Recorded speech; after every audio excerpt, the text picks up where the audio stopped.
Well, this is it. It's game 162, the final game of the 2015 season for the D-backs. But even in this finale, the Diamondbacks are center stage in a critical game. We know this. The Houston Astros will play at least one more game this week. The question is where and when. It's Diamondbacks baseball, brought to you by Sanderson Ford.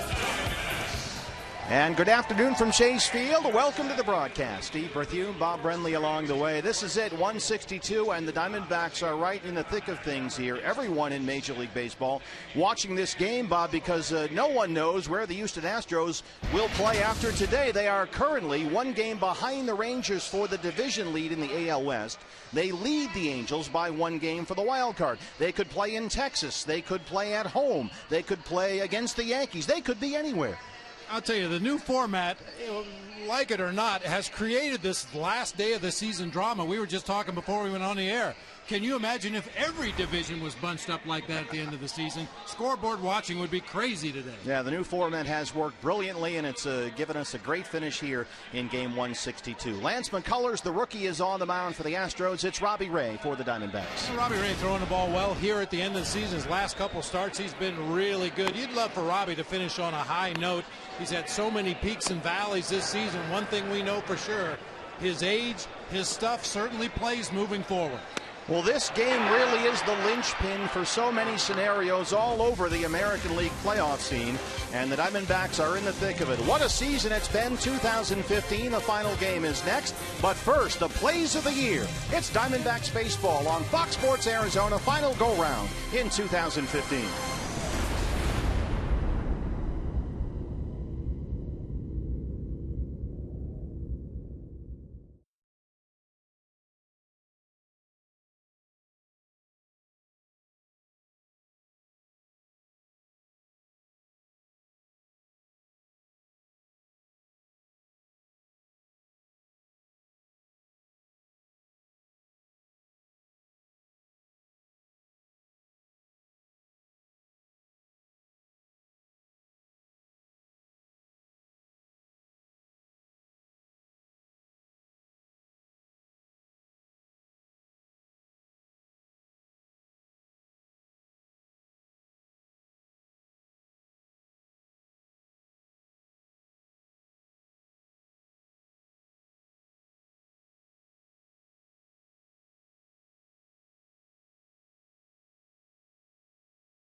final time in the 2015 season. A huge improvement over last year. The franchise clearly headed in the right direction moving forward. And as we get set to wrap up this 2015 campaign, we look back one more time at the plays of the year for the Arizona Diamondbacks.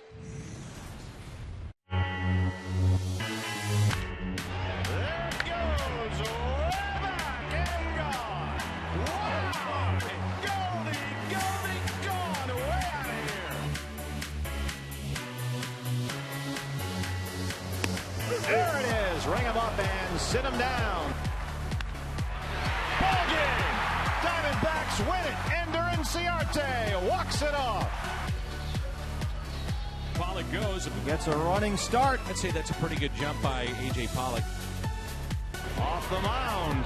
Nick Garner, what a play! Holy cow.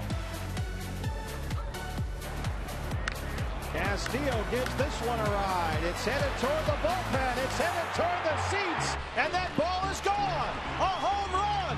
Beef Wellington. It's what's for dinner. And the freight train is on the tracks. Here we go. Heading for the station. He's in there third. Shallow left. Who's going to get there? Oh, Chris Owings.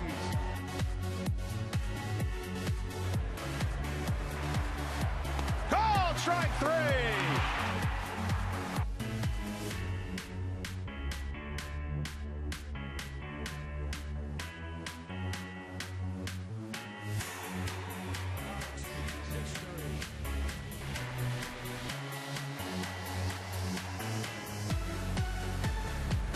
Got him. 93 right by him. Second strikeout for Corbin. Fly ball center field.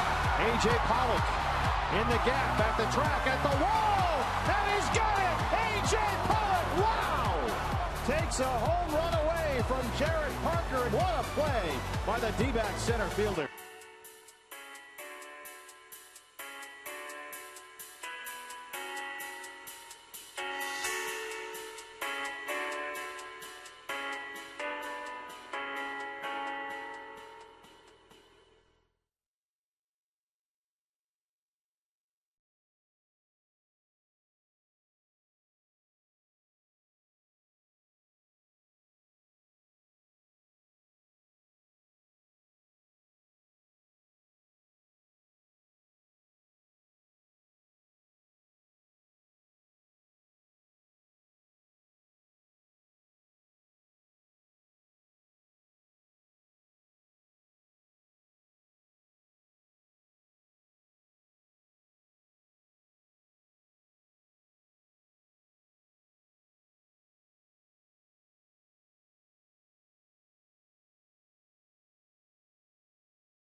Arizona and a sight for sore eyes. Diamondback reliever Evan Marshall, after he was beamed while pitching for Reno in the minor leagues, a comebacker back to the mound. It was a very dangerous situation, but Evan is doing great. He is back throwing, and he walked out the lineup card here today in the final game of the year. Great job by the Diamondbacks, and great to see Evan Marshall back. Yeah, it really is good to see. That was one of those perspective changers for a lot of people. You know, an 0 for 4 didn't feel quite so bad when one of your teammates is laying in intensive care. So good to see Evan Marshall back here with a smile on his face, his uniform on for the final game of the season. And here we go. Your Arizona Ford starter is Robbie Ray. Just turned 24 years old last Thursday. Gets the start here in game 162.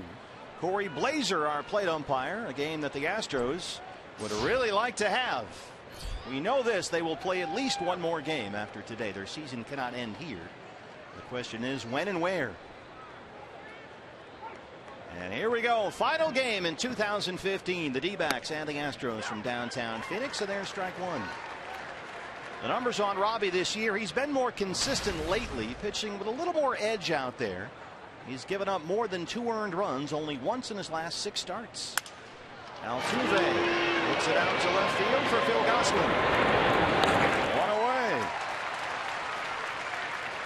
The lineup for A.J. Hinch and his Houston Astros. Kind of surprised, Bob, that against the lefty Robbie Ray, there's no Evan Gattis in there in left field.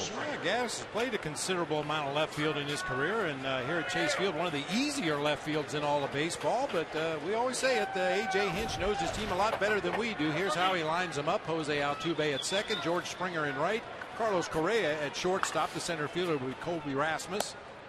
Swing and a miss that time from Springer. Chris Carter will be down at first. Marwin Gonzalez out in left field. Jed Lowry at third. Jason Castro catching, and Lance McCullers on the mound. George Springer quickly down 0-2. Robbie Ray throwing strikes. Springer 273. He's got 16 homers. 4 hits in the series, including a home run here Friday night. He's got a base hit, rolls it into left center field. That has a chance to give him extra bases, and Springer will take it. He is in there with a double. George Springer, the Yukon Husky, hustling in for his 18th double. He is really hot right now.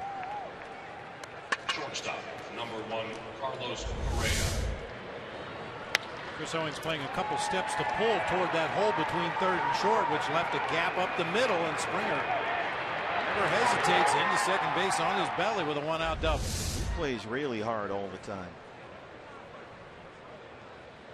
So he's at second with 1 down for the dangerous rookie shortstop Carlos Correa.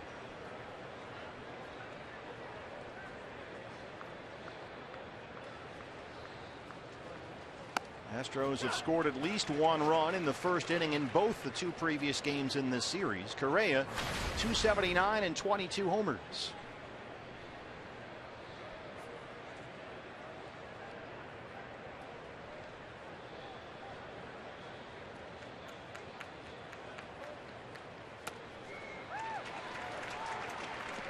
This is one of those days for Robbie Ray. For me, fastball command is always important for Robbie, but especially today, because we know he likes to throw his fastball. He's had starts where he's used it up to 80% of the time. This is a dead fastball hitting team in that first base dugout, so he needs to locate that fastball well and hope that his secondary pitches are good today, and he can attack this lineup. 0-2 on Correa. Reaches up and lines it right to Jake Lamb at third. 2 down. Well, Robbie Ray faced this Astros lineup in Houston August 2nd and took the loss. That was a 4-1 final. He allowed 4 runs, 7 hits in 5 innings. Walked 3, struck out 5. Gave up 1 home run, and it was against Evan Gattis. Another reason you thought maybe Gattis would be in there today, but not the case. You know, and on the Gattis situation, he might be nursing a minor injury, or there may be an ulterior motive for keeping him out of the lineup today, but it certainly was a head scratcher when we got to the ballpark today and didn't see his name in the lineup. Colby Rasmus has had a big series so far. He looks at strike 1. Robbie throwing strikes. 9 pitches, 9 strikes in fact. 240 now, a career high, 25 homers. He homered twice here last night, 3 home runs in the series.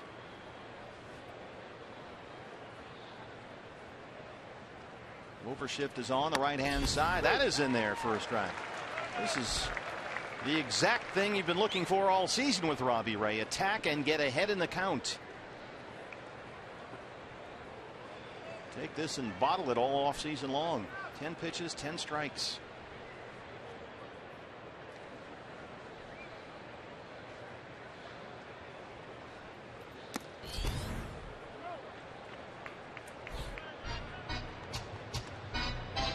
Colby Rasmus, we've seen the power. This is also a guy who does hit left-hand pitching.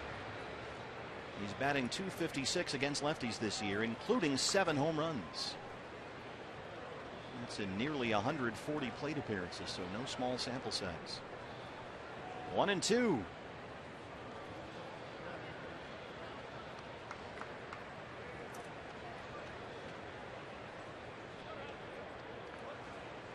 Springer at second after a 1-out double. Robbie Ray trying to strand him right there.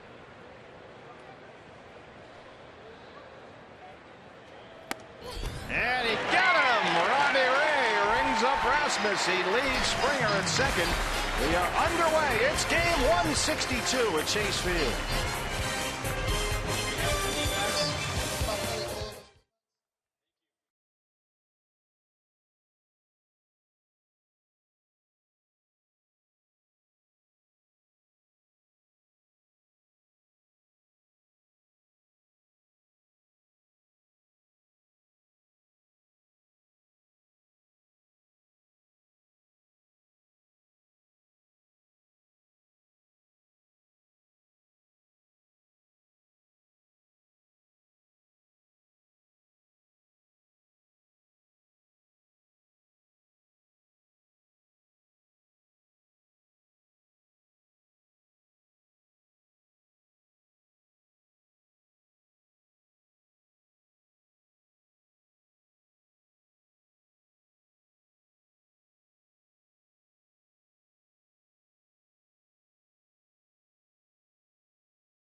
Chance to win their 79th game, which would be a 15-game improvement in just one season. But you're up against your Arizona Ford starter for the Astros. It's Lance McCullers, just turned 22 years old 2 days ago.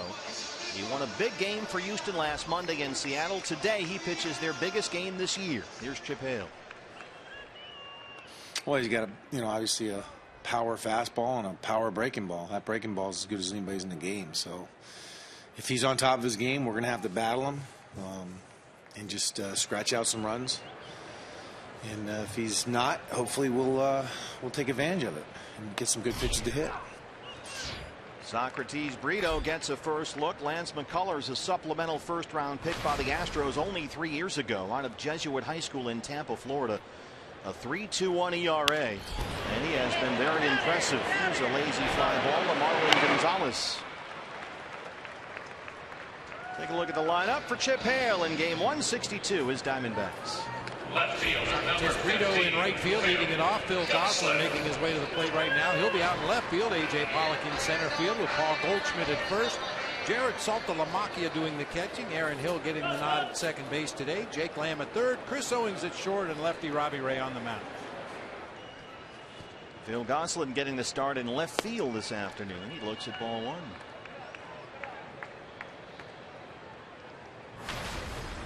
Gosselin 307. He's got 3 homers, all 3 with the Diamondbacks. Talk about stuff, a term that we use all the time. And you heard Chip Hale talk about Lance McCullers. He has got big time stuff, a wicked spike curveball and a changeup that at times will blow up the internet when you look at some of the screen grabs. And if a name is familiar to baseball fans out there, yes, indeed, he is the son of Lance McCullers. Pitched for 4 different teams in his 7-year major league career, most notably the San Diego Padres. Daddy could throw a little bit too. Yeah, he was a good pitcher. He was a second-round pick in '82 by the Phillies. Worked as a reliever. And this is the other Lance McCullers. That's Dad. The Yankees, the Tigers, the Padres, Texas Rangers.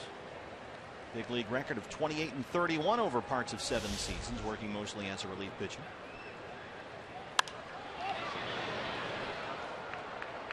And the Sun, well, he's filthy. He's got a four-seam fastball that averages 95. He throws it more than half the time.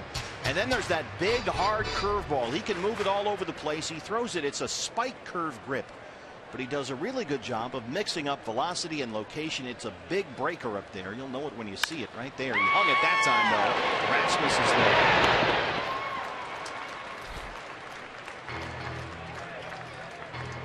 Center field. Take a look at Number 11. the Astros around Lance McCullers, the mid-first bank, starting defense for Houston. Marlon Gonzalez in left field. Colby Rasmus out there in center field patrolling. George Springer in right field. It'll be Lowry and Correa on the left side of the infield, with Jose Altuve and Chris Carter on the right side. Jason Castro once again doing the catching for righty Lance McCullers. A.J. Pollock, 7th in the National League and hitting at .313. Diamondbacks have a chance to finish with 4 players in the top 10 in the league in batting average. And A.J.'s one of them. And oh, by the way, he's got 19 homers. There's a chance we might see Ender Inciarte today, we are told. No David Peralta. Both of those guys in the top 10 in the league and hitting as well. There's Ender. That swelling has gone down from the shin into the ankle and the Achilles, but he's doing all right. And we might see him today. Peralta's wrist is healing. It's doing fine, but no reason to risk anything today.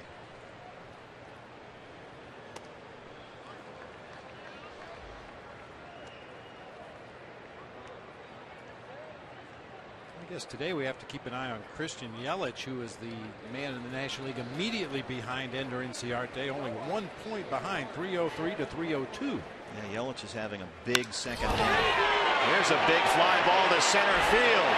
And that ball is gone, a home run. There it is. That's 20 for A.J. And it's 1-0 D-backs. He's a 20-20 man.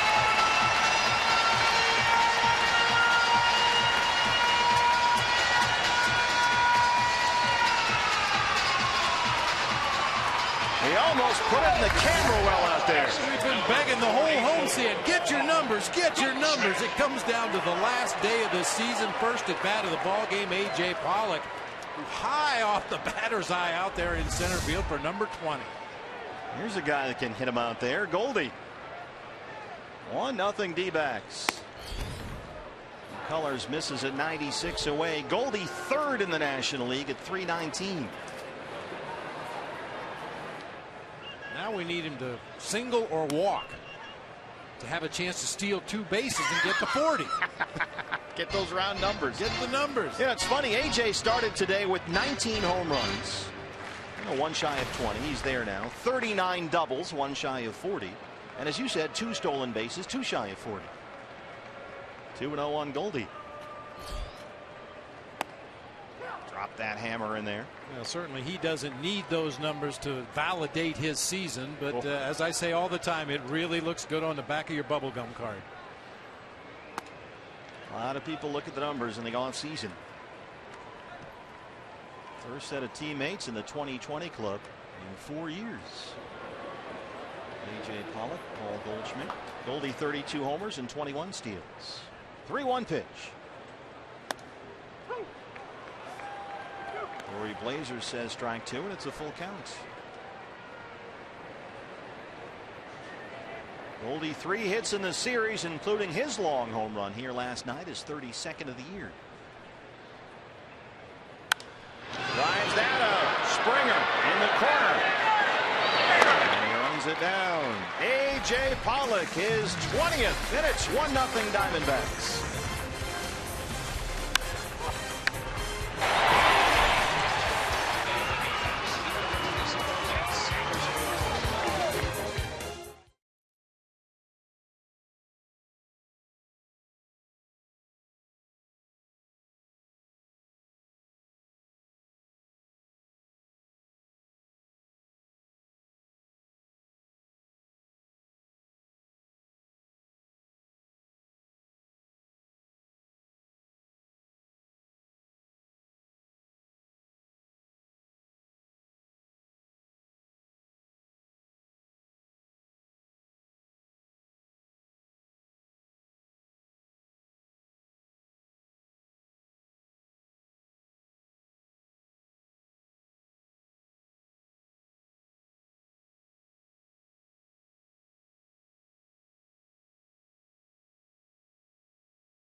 Introduce the new Diet Pepsi. Same crisp and refreshing flavor you love, but now aspartame free.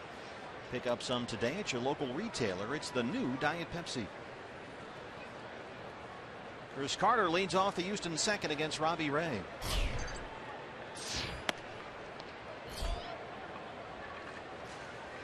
Carter 199 on the year, 24 homers, always a threat to take you deep.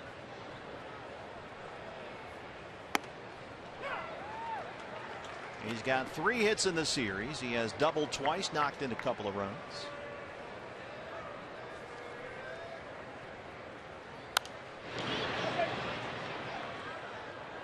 Diamondbacks overload the left-hand side. Aaron Hill, the second baseman, on the shortstop side of the bag.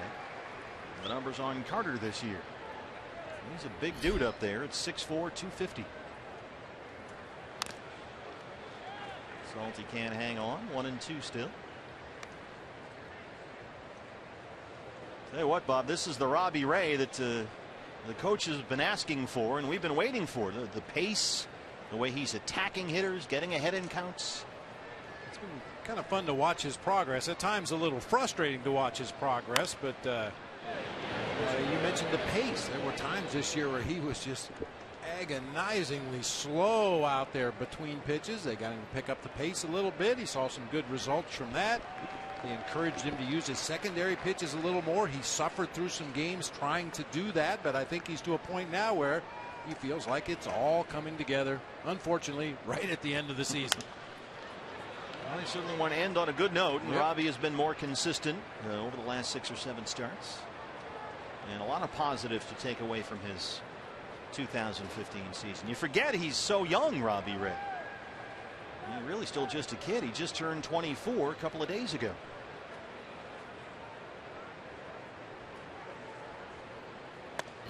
Just inside that time, 2 balls and 2 strikes on Chris Carter. Kind of touched on it in the open of the show. Given his age and given his stuff, I mean, there's a left-hander that just busted a fastball at 95 in on a right-hander. Not a lot of those around. No, and the way he has picked things up, I mentioned, some adjustments took him a few starts to get more comfortable with it out there on the mound, but he has picked things up over the course of the season, and you'd like to think, starting with all he's learned this year, with a fresh start in spring training next year, you might see a completely different guy. Bouncer to Chris Owings. Well, I imagine it's always easier after you've had 1 year in with a new organization, because he's been a National, he's been a Tiger, and now his first year as a Diamondback. And a full season too, also, learning what the regular season grind is, what you need to do in spring training to prepare for that long grind. A lot of lessons learned this year for Robbie and a lot of these young D-backs.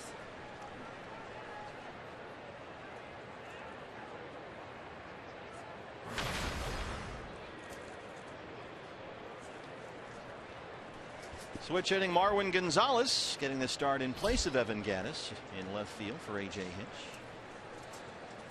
He has singled in his only at bat of the series, and again Robbie Ray throws a first pitch strike.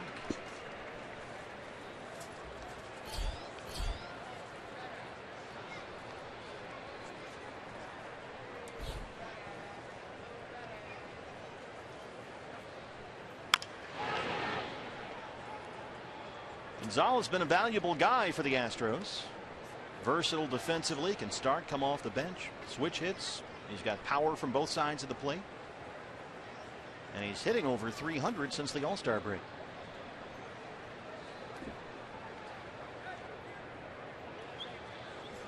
Talk about Marwin Gonzalez in the ball game last night, a former Cub farmhand. I think they just didn't know where he was going to settle in. They didn't have a vision of him as a super utility player, which is kind of what he's evolved into. And he knocks it into left, a 1-out single. He came up through that Cubs organization at a time when they had some pretty good young players that they had already penciled in at the positions that Marwin Gonzalez played, so he was kind of expendable and has found a home here in Houston. Switch hitting Jed Lowry gets the start at third base against the lefty in place of Luis Valbuena. So Gonzalez is in there and Lowry is in there. No Gattis and no Valbuena. That's a lot of power on that bench if A.J. Hinch needs it later in the ballgame.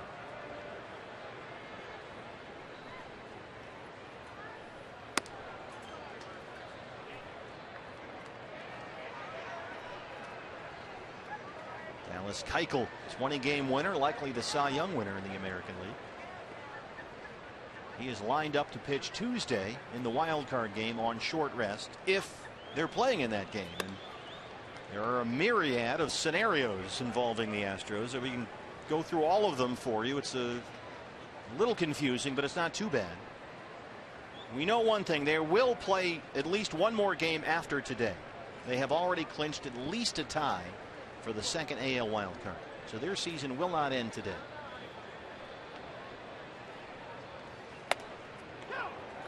Houston will win the wild card spot outright with a win here today at Chase Field. They can wrap it up.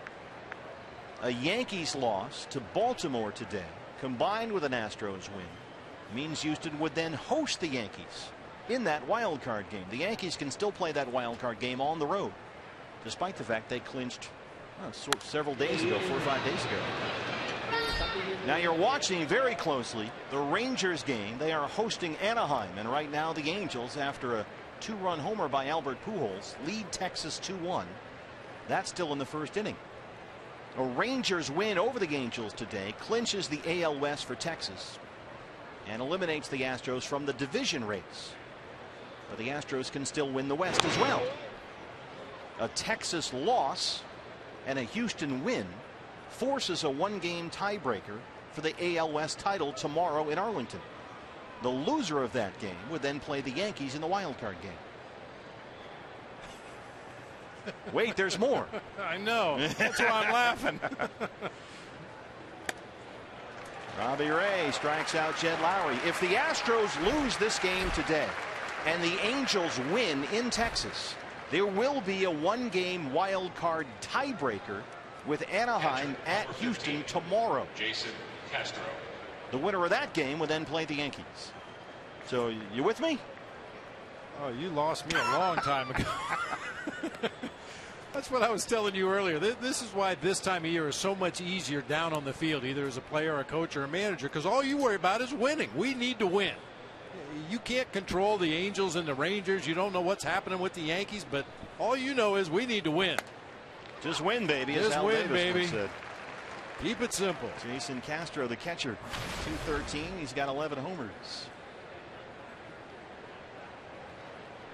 Bottom line, we'll keep you as posted as we can on that Angels-Rangers game in Texas. Still in the first. It's 2-1 Anaheim, after they played one of the games of the year there yesterday. Won by the Angels. They got 5 in the 9th. Robbie ahead of Castro, 0-2. He's thrown 31 pitches, Robbie Ray, and only 5 balls.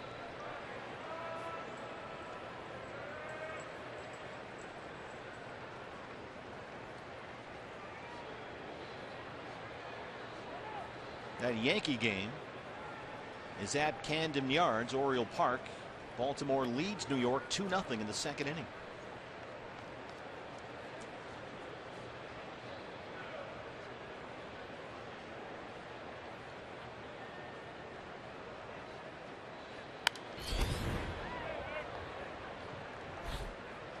And of course, with Robbie, one of the ongoing narratives has been his difficulty putting hitters away in 2-strike counts.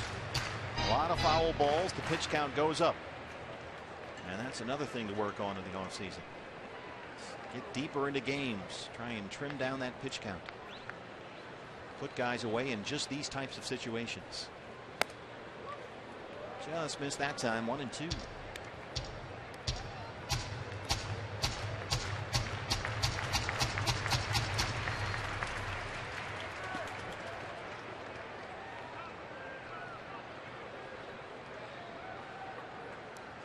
Get Castro here and have McCullers, the pitcher, lead off the next inning. And he does just that. Robbie Ray, there's a put away pitch. He has 3 strikeouts and a 1-0 lead.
blast. How will you live the gig life?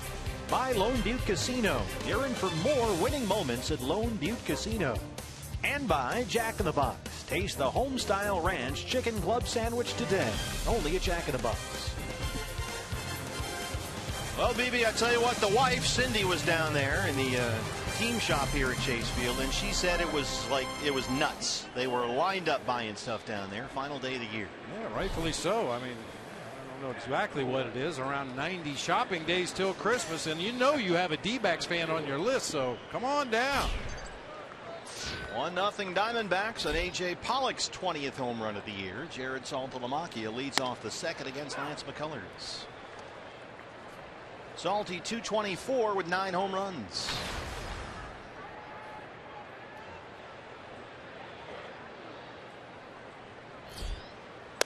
And you're going to look back over 2015 at Jared Saltalamacchia and say, here's a guy that was DFA'd by the Marlins in April, released in May, signed by the Diamondbacks. He went to Reno. Didn't know if he'd even still be a major leaguer. But here he is, and he has had a terrific season in Arizona. Really, really a great fit.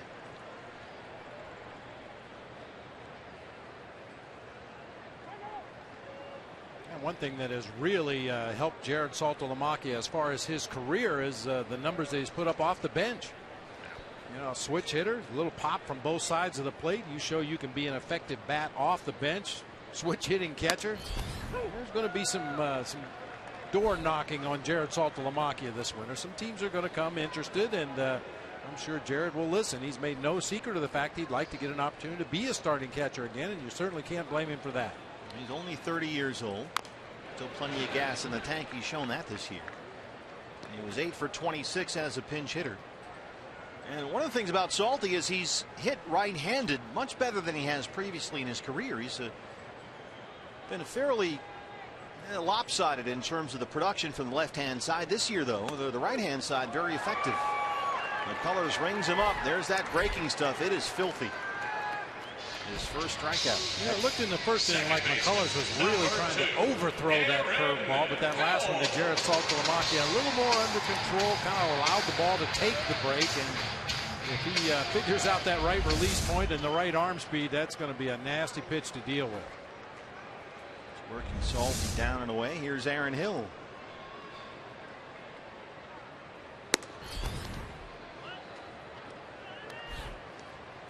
Overthrew that fastball, certainly. 232, 6 homers for Aaron. He is 3 for 9 in the series. A couple of doubles and RBIs. Hey fans, when the D-backs win, you win at Papa John's. The day after every Diamondbacks win, you get 50% off your regular menu price online order at Papa John's. Enter promo code D-backs50 at papajohns.com. He's missed with 2 fastballs so far. Make it 3. He'll throw that fastball mid to upper 90s, and he's just started really this year mixing in a very hard power changeup that comes in 89-90, and it is nasty. Crazy downward sink into a right-hand hitter.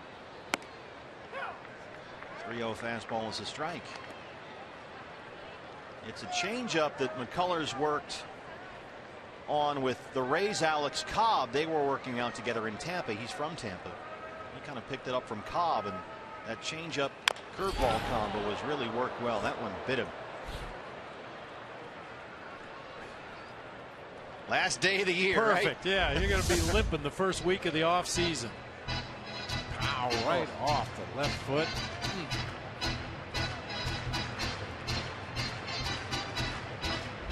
We've kind of been following Aaron Hill this season, and that strawberry that he has on his right forearm. He got it back at Salt River Fields in spring training, diving for a ground ball to his right one day, and it'll get almost completely healed up, and then he'll dive for another ball or slide headfirst into a base, and suddenly he'll have a Band-Aid on that left elbow. There you see the scars that are left.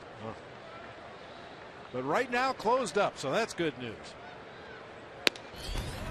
He's got a 1-out walk. First walk issued by Lance McCullers. Really stayed away from Aaron Hill with all those fastballs that time. Nothing in close. Seems like there's a scouting report somewhere in the Astros clubhouse that says don't throw any fastball into Aaron Hill because, as you always say, he will pull it. He can pull a bullet. So they sort of worked around him there, and now they'll pitch to Jake Lamb.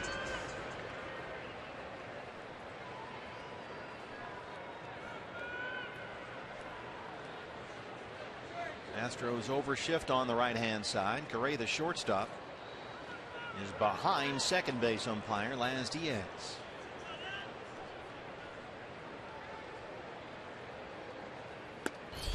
There's a strike, 0-1. Jake Lamb, 266, 6 homers.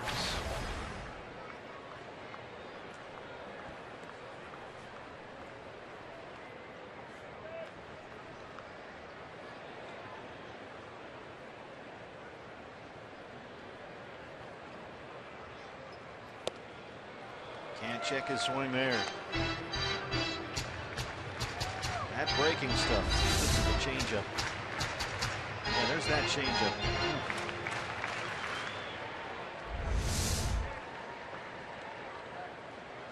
It's hard to tell. He mixes up that spike curveball and that changeup so often. It's funny because the changeup will come in a lot of times harder than that curveball. 0-2. Oh, dropped it in there for strike 3.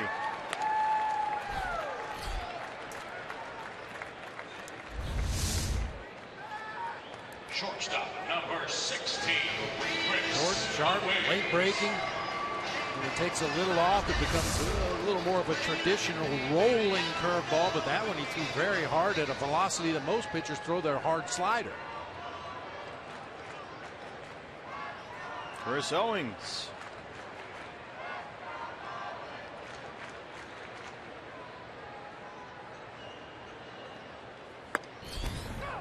Fastball down and away, gets the call in 95. CO 229 and 4 homers.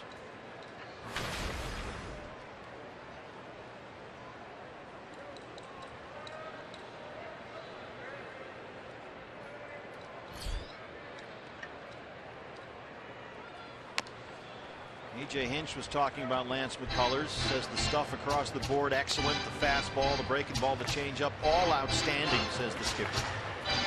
But A.J. said what also impresses him about McCullers is the mental side. This is a guy, he says, has controlled aggression in the heat of battle and is remarkably mature and ready for the challenge of pitching at this level at a very young age. Just turned 22. And he's pitching in their biggest game of the year. Got a little idiosyncrasy there, the way he rolls his shoulders back in a very exaggerated manner. We've seen him do it a couple of dozen times already here in the first 2 innings. High fly ball, foul ground, and that's going to make the seats. It's like Rodney Dangerfield. Good move. Well, McCullers is getting his share of respect around the league.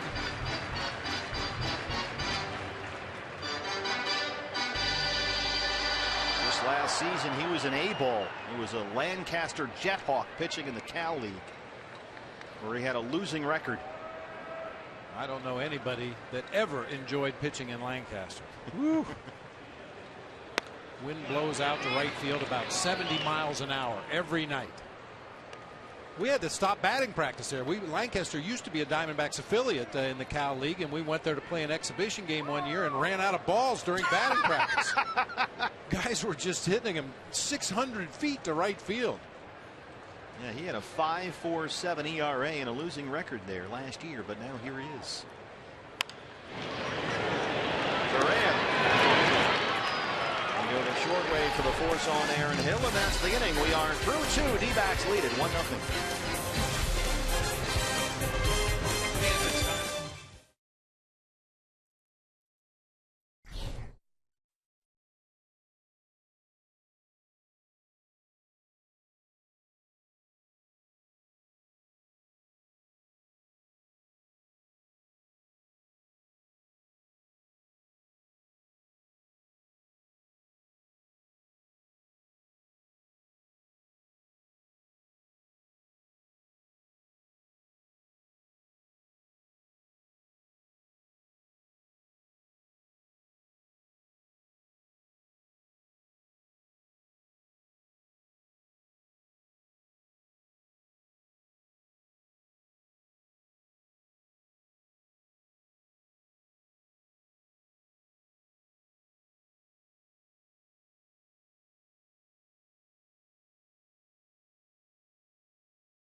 Final game of the year, and then the long winter, but it doesn't have to be that long, BB, because you can turn your Major League Baseball dreams into reality. Yes, it's back, the 11th annual D-backs Fantasy Camp, January 10th through the 16th. 6 days, 6 nights. You are a ball player. You'll get hotel accommodations, uniforms, instructions from the D-backs coaches and staff, clubhouse service. This is the big league deal here. Yes, it is. You get the full treatment. For more information or to register, go to dbacks.com/academy. Some of the lucky fantasy camp attendees will get to experience hamstring pulls and sprained ankles and torn rotator cuffs, just like big league ball players. Rookie hazing, kangaroo courts. That's the best part of it. Oh, yeah. I've heard the stories and seen some of it. It is highly entertaining. Yes, it is. Lance McCullers, the pitcher, leads it off. There's a tap to second for Aaron Hill coming in. One down in the third. Take a look at the Diamondbacks around their lefty, Robbie Ray, our mid-first bank starting defense. As usual, A.J. Pollock patrolling center field. He'll be flanked by Phil Gosselin in left, Socrates Brito in right. The infield will be Jake Lamb and Chris Owings on the left side. Aaron Hill getting the start at second, next to Paul Goldschmidt at first. Jared Saltalamacchia behind the plate, and Robbie Ray on the mound. What's it like for a team like the Diamondbacks, who are not going to play tomorrow? They're not going to play again until the spring, to play in game 162, the last game of the year. You know, it's bittersweet, obviously, because you've spent the last 6 months pretty much, 18 hours a day with these guys. It's an overworked cliche, but this really does become your family. You spend more time at the ballpark than you do at home. You spend more time on the road than you do at home. Socrates Brito. It drops in front, and Jose Altuve has a one-out single. He leads the American League in hits, and now he needs only 2 more for his second straight 200-hit season, something that has never been done in Astros history. Last year he led the majors with 225. You know, I think a promising season like the Diamondbacks have had. We mentioned it earlier, a 14-game improvement going into play today. From where they were last year at this time to where they are this year at this time, it makes it a little easier to go into that offseason knowing that there's a light at the end of the tunnel and the organization is moving in the right direction. And if you want to be a part of it moving forward, you really dedicate yourself to your offseason workouts to get ready for Salt River Fields in the spring. George Springer doubled in his first at bat. Keep an eye on Altuve down there. He leads the league with 38 stolen bases.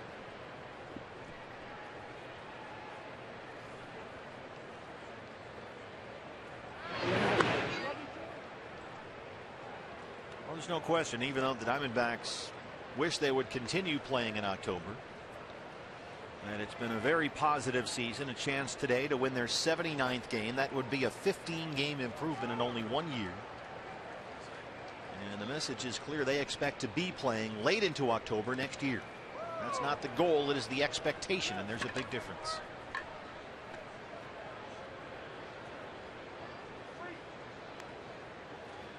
And we're assuming that the Diamondbacks are going to be very active this winter, looking for pitching help like every other team in Major League Baseball. But we've talked about Robbie Ray and some of the other pitchers, Ruby De La Rosa. If these guys continue to move in the right direction, we've seen great strides this year. If they continue to move forward the way they have from last year to this year, could have a bunch of good arms in that rotation and in that bullpen moving forward. And it seems almost beyond debate that they will supplement the pitching staff somehow and look to the bullpen and the rotation. And a big year for Ruby De La Rosa. He really stepped up this year and became a top of the rotation Major League starting pitcher, a 30-star 200-inning horse. And his maturity has been one of the narratives this year we've followed, and it's been a good year for Ruby. He had his moments, they all did. Young players are going to be that way. They're going to have those moments where their inconsistency or their lack of focus just absolutely drives you crazy, because you know how good they can be when they are plugged into the game and when their focus is sharp. 3-1 to Springer. Drives it to center. A.J. backing up. He can't get there. Altuve can run. They are going to wave him home. Here's the throw.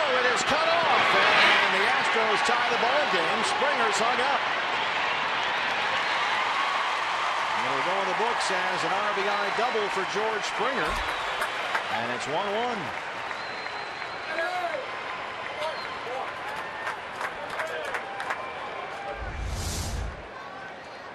Gets some backspin on a ball to straightaway center. Just accelerated over the head of A.J. Pollock all the way to the wall right there. Yeah, it looked like the relay throw from Chris Owings a little bit offline there. Was going to trail up that third base line, so Goldie cut it off, which was a smart move to get that out at third. But not only that, right now there's nobody covering second base. And if Springer would have turned and just sprinted back to the bag, he probably would have made it back safely. But Goldie, after cutting the ball, flipping to Jake Lamb, was on a dead run to second base and got back involved in the rundown. It was interesting watching that at bat by Springer. That's really the first time today that Robbie started nibbling a bit, got behind in the count. And sure enough, Springer blasted it to deep center field. Yeah, watch Goldie on this play. He's responsible for the cutoff. Right there, he realizes there's nobody at second base. So after cutting the ball off and giving it to Jake Lamb, he goes out and gets involved in the rundown as a middle infielder. Can't teach that. 8-6-3-5 on the putout. As Correa strikes out. Astros tied up 1-1 here at Chase.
Back spot in third here in downtown Phoenix, Chase Field.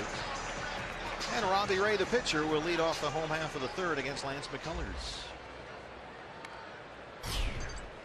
A.J. Pollock, a solo homer, his 20th of the year. George Springer, an RBI double. And that's the scoring so far. Here's Robbie Ray, 2 for 29.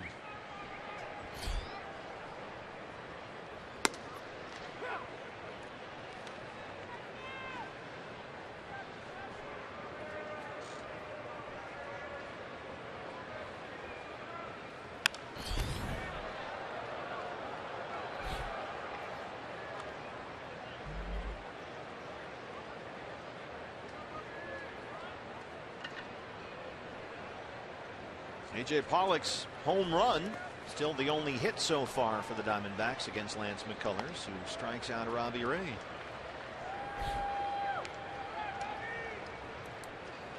Hey fans, Taco Bell is celebrating National Taco Day and thanking our great fans for this season by offering 3 free tacos with the purchase of a large drink today between 4 and 6 at participating locations. Can't beat that. Free tacos, doesn't matter what happens here at the ballpark today. Nicely done by Taco Bell. Socrates Brito flying out. There's another sky high fly ball, short left center. Gonzalez coming in. Rito 0 for 2, 2 down.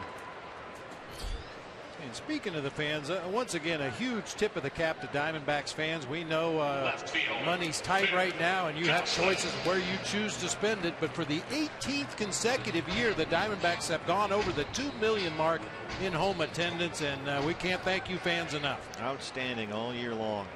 The crowds have been terrific. The enthusiasm has really been good. It's been fun at the ballpark here this year. D-backs fans have been tremendous. Phil Gosselin lined out to center his first time up. Rasmus shaded over toward the pool in right center field. I think the fans can sense it too. Oh, yeah. They see the talent on the field, and they see the stretches of the season where this team has looked like a playoff contender. And as we've talked about the inconsistencies, they've also seen that side of it. But I think D-backs fans have a lot to look forward to next year, and they realize that this team is going in the right direction.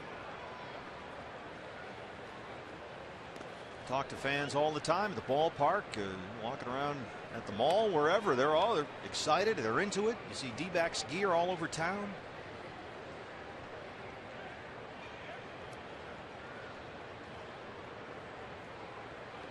One and two. Tried that breaking ball, been missed. 2 balls and 2 strikes.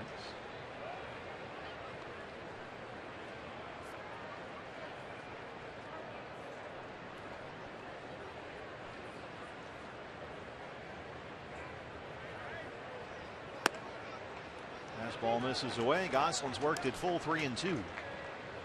Really like Phil Gosselin's at bats. His whole approach very solid. Very few wasted at bats.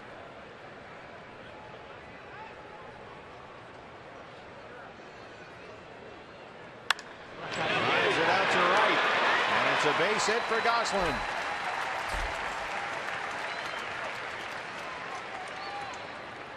Well, after that 2-out base hit by Gosselin, let's take a look at our Valley Honda keys to the game.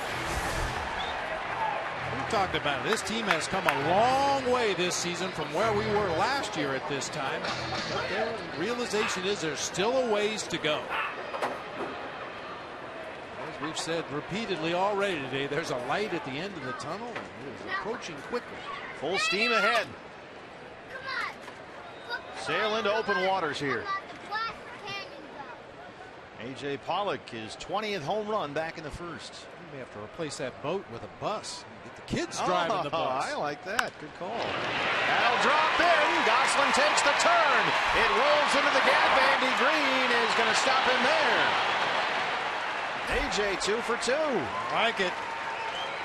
A.J. on first with second base unoccupied. It's your numbers. Need 2 more stolen bases to get to 40. Nice approach here on a hanging breaking ball. Inside out swing. Boy, you recognize that pitch so much easier when it's up above the top of the strike zone. We saw Gosselin rip one into right, and now A.J. into right center. They're on the corners with 2 outs for Goldie. He flied out to right his first time up.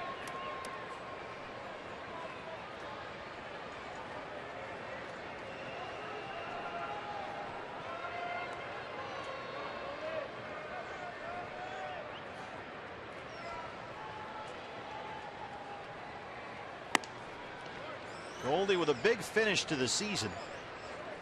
He's hitting .375 over his last dozen games, including 4 home runs. Homered here last night. At .319 batting average, 3rd in the National League.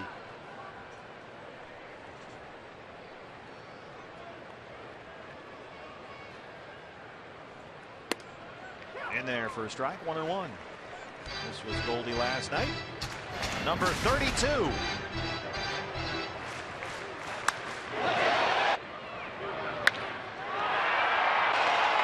Cutter that did not cut from Will Harris. That Goldie sound.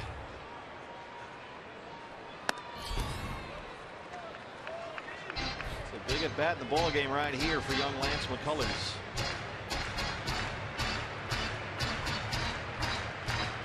Gave up the first inning homer to Pollock. Astros got the run back. But now a pair of 2-out singles as runners in the corners. He's behind against Paul Goldschmidt.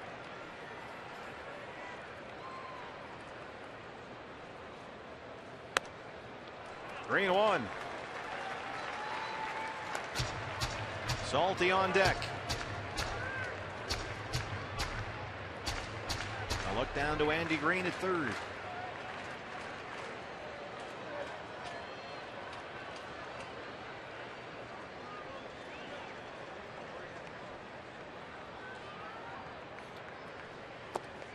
Ball four, the bases are loaded.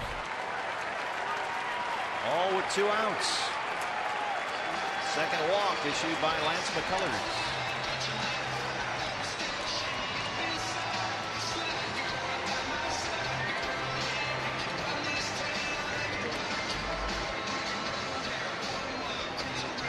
Now batting, catcher, Trey Hillman, the bench coach, in the glasses. AJ Hinch in there.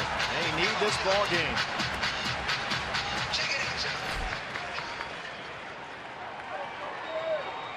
Angels are leading 2-1 at Texas right now. Jared Saltalamacchia, a bases loaded, 2 outs. Salty struck out looking his first time up.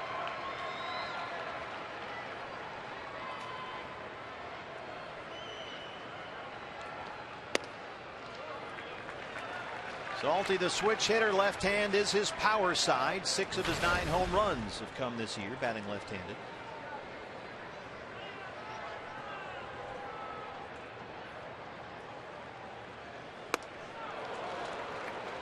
One. That pitch had a little cutting action. Looked like it fooled Jason Castro back there behind the plate. You see, I had to reach across to the backhand side that time.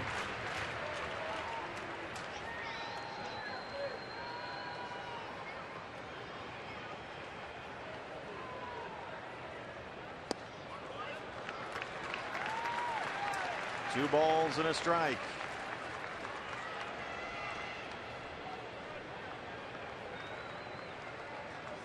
Gosselin is at third. Pollock is at second. Goldie at first.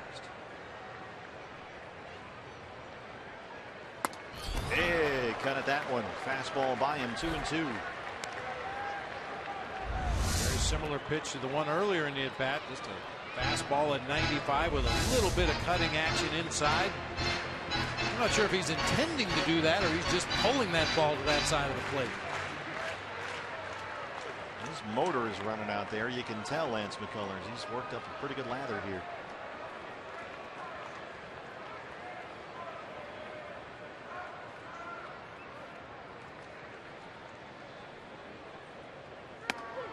Dropped it in there. Lance McCullers, 3 straight reach with 2 outs. He rings up Salty and leaves him loaded. We are through 3. It's a 1-1 ball game.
Any kind of advanced metric, we're the top defense in baseball, and that has a lot to do with having a Gold Glover at first base, a Gold Glove caliber shortstop, Gold Glover in center field, and AJ and Ender wherever he plays, he's Gold Glove caliber, and everybody else is very, very good as well. So we had a great group defensively, and couldn't be more pleased with their effort every day.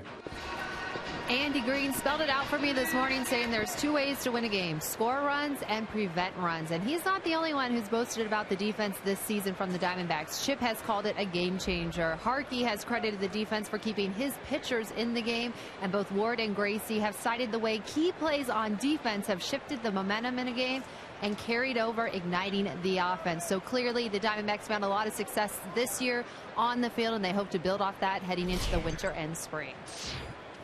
Colby Rasmus leads off the Houston fourth. And that's really a testament to hard work, because defense isn't fun to practice. Batting practice is fun. Guys, they don't mind going to the cage and hitting for an hour, but a lot of guys, you ask them to go out and take ground balls for an hour, they might drag their feet, but we see it every day. Even on the days when the team does not take batting practice, they come out and take their ground balls for half an hour before every game.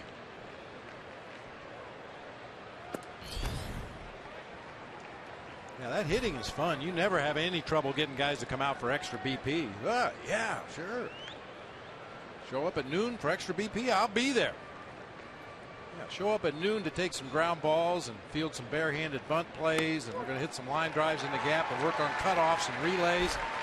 Well, guys aren't usually too anxious to do that as Robbie Ray punches out Colby Rasmus to start the fourth. This team approached their defensive work with even more enthusiasm than their batting practice, and it shows.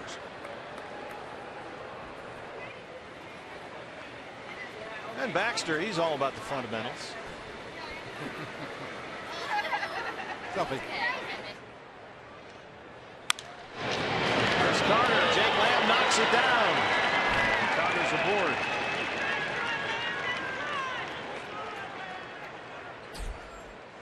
That's the fifth hit for the Astros.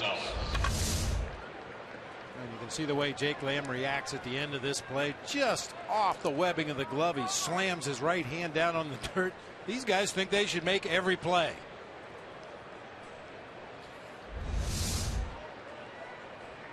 And most of the time they do. Yeah.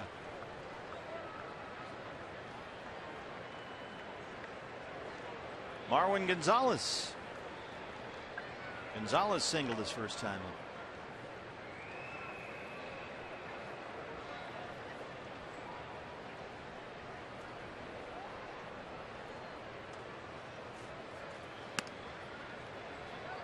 Gonzalez, a switch hitter. He's better from the right hand side, about 285 this year.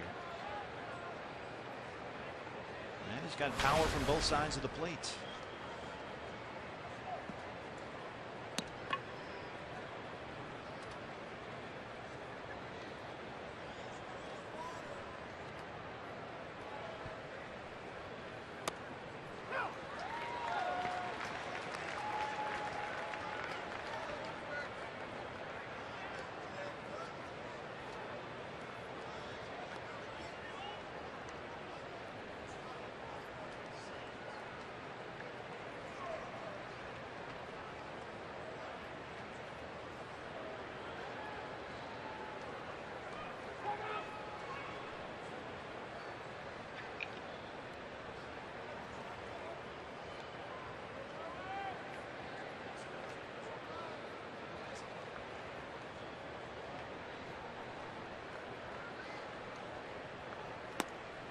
Good pitch by Robbie. 1-2. He took a little off that breaking ball. That's another thing we've seen from him recently, the ability to change speeds on that breaking pitch. It used to be always a hard slider to the back foot. Sort of take a little off, drop it in there on the outside corner from time to time. Little baby slider.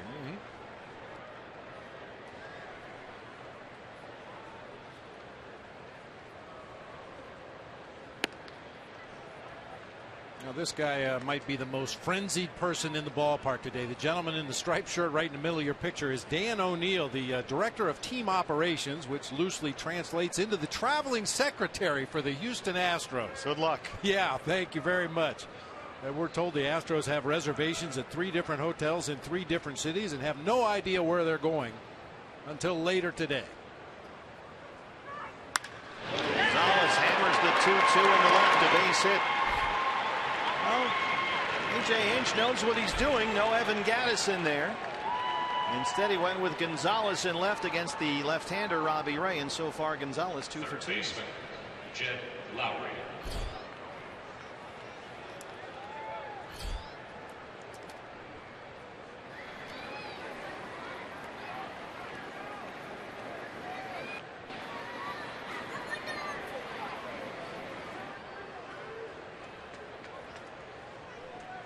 Jed Lowry, a strikeout victim his first time up.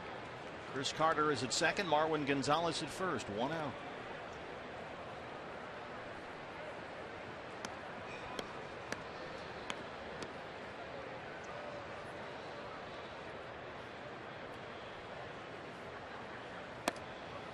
Ball 1.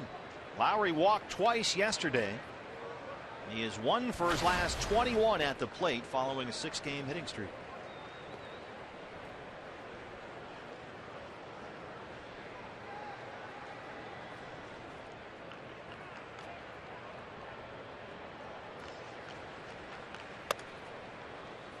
Falling behind 2-0.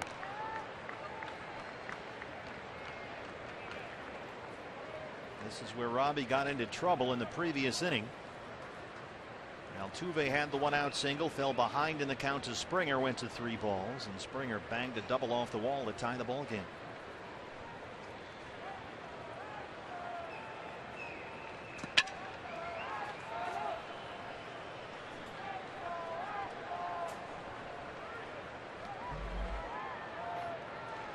Good meeting right here. A little indecision on pitch selection to Jed Lowry. Oh, instead of just guessing or throwing down numbers, let's go out and talk it over. What are you thinking here? What do you want to do? What is the outcome you're looking for right here? And you'd have to say with runners at first and second, 1 out, you're looking for a ground ball.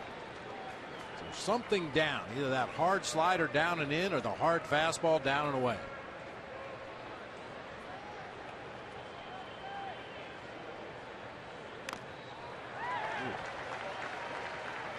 Salty ends up with that ball in his meat hand. I don't think it ever touched his glove. Doesn't need a glove. Who needs a stinking glove? Check swing, foul ball off the left thigh, up into the right hand. Yeah, who needs a glove? It rattles around in there. Well, it only hit him in 3 or 4 places.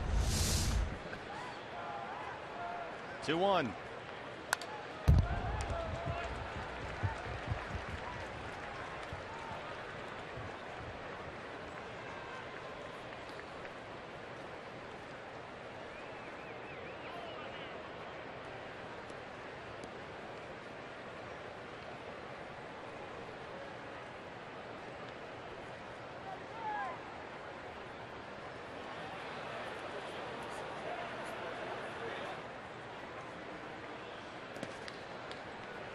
Full count.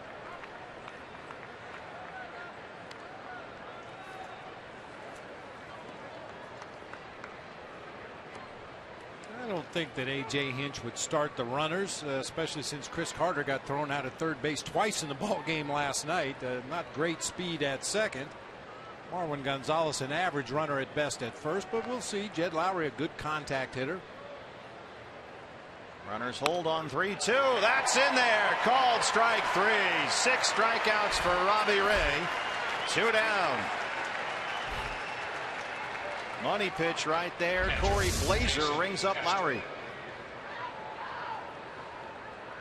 Maybe a smidge off the plate inside. Maybe a smidge. It's one of those ones catching coaches will tell you, catch it loud. Pitch was clearly off the inside corner, but it looked like Salty squared it up right in the pocket of the glove. Probably made a real good pow. And the umpires can get caught up in the emotion of the moment too. Catchers. Catch it loud.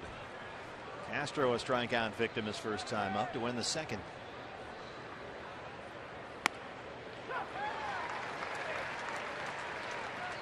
Big spot for Robbie. Tie game here. 2 on, 2 out. You do have the pitcher on deck.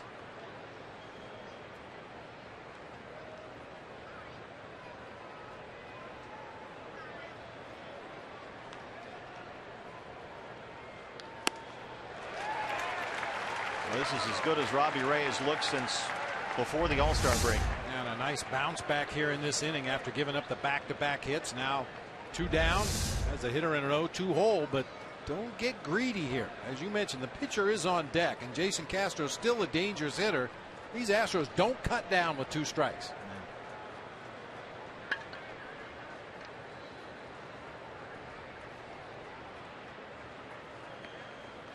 Got him! Robbie Ray! 3 strikeouts in the inning, and he strands 2. He got Lowry, he got Castro, and we are still tied in downtown Phoenix.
Tied up at 1 as we head to the bottom half of the 4th inning.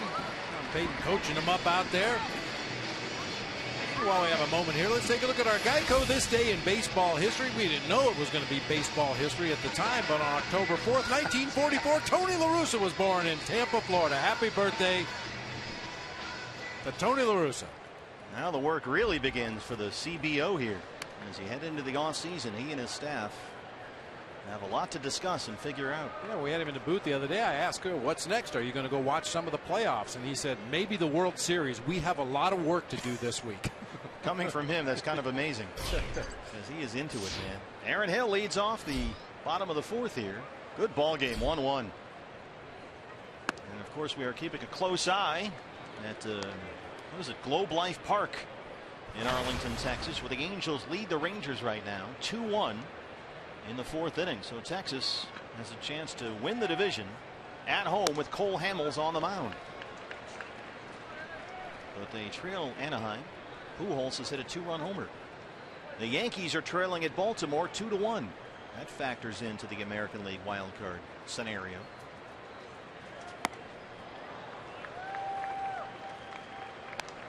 Paying marginal attention to the Pittsburgh-Cincinnati game, where the Pirates have a 1-0 lead in the 4th. Also the Cubs and Brewers in Milwaukee. Cubs leading 3-1 in the 4th. If the Cubs win and the Pirates lose, the Cubs would host that 1-game playoff.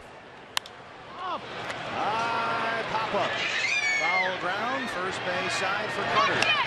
You know, it's been proven that home field advantage in the baseball postseason really doesn't mean a whole lot. If you look at the wins and the losses, I mean, it's atmosphere and that stuff, but it's marginal at best, the advantage. However, if you had to go into Wrigley Field in a 1-game do-or-die wild card, that would be a circus. That's bad enough in Pittsburgh. They get into it. They got great fans with the Pirates, and they got the Jolly Roger and the Pirate and the whole thing. But at that Wrigley Field, we felt it when we were there, and that was the first week of September. Jake Lamb. There, I think it really would matter. Carter. Colors is there. 2 down. Did he miss the base? Did he sprain his ankle? Lamb's aboard. First base umpire Chris Guccione. Now you know why I like Goldie taking it himself. Chris Owings. Yeah, he just didn't catch the ball. Yeah.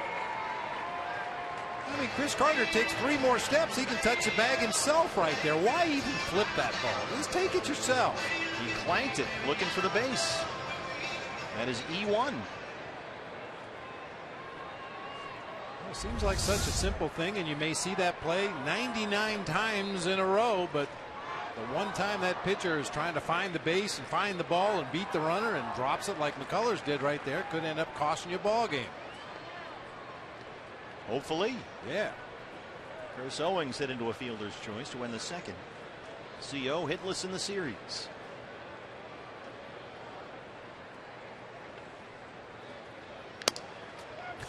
I learned that very early on from Frank Robinson, my first manager in the big leagues, you know, doing bunt defense drills in spring training, and every so often he'd stop. The less the pitcher handles the ball, the better I like it. He seemed like he was a scary guy to play for. Oh, he could be. I mean, you know, nobody knew the game better than Frank and how it should be played and things that will help you win and things that will cause you to lose. We just tried to intercept some of the bad things as early as possible, but you know, this game over a long season, everybody's going to make mistakes, but you try to minimize them, and that's one of those plays over there at first base where you can almost do away with errors if the first baseman would just hustle a little bit like Goldie does. 1-1. Keep the ball away from the pitchers. You know, I have a feeling I know why you were such a successful manager, because you played for Frank Robinson and you talk all the time about Roger Craig and the great Rocky Bridges. You really were lucky in that regard. Very much so. I mean, I think any player would tell you that over the course of your career, managers and coaches can really make or break who you become as a player and after your playing career is over, and I was extremely fortunate with some of the people that I had. 2-2 on CO.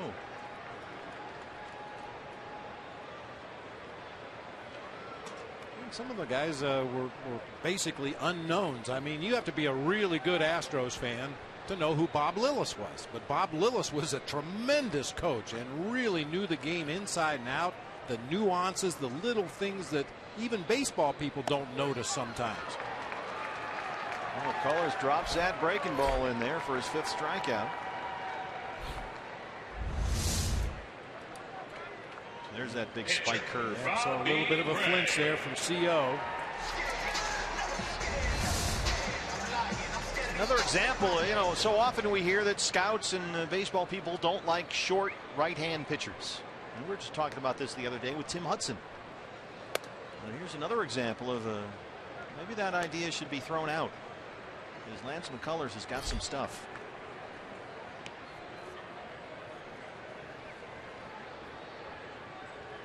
Played at Jesuit High School in Tampa, same high school as Sweet Lou Piniella. They've produced a lot of major league players at that high school.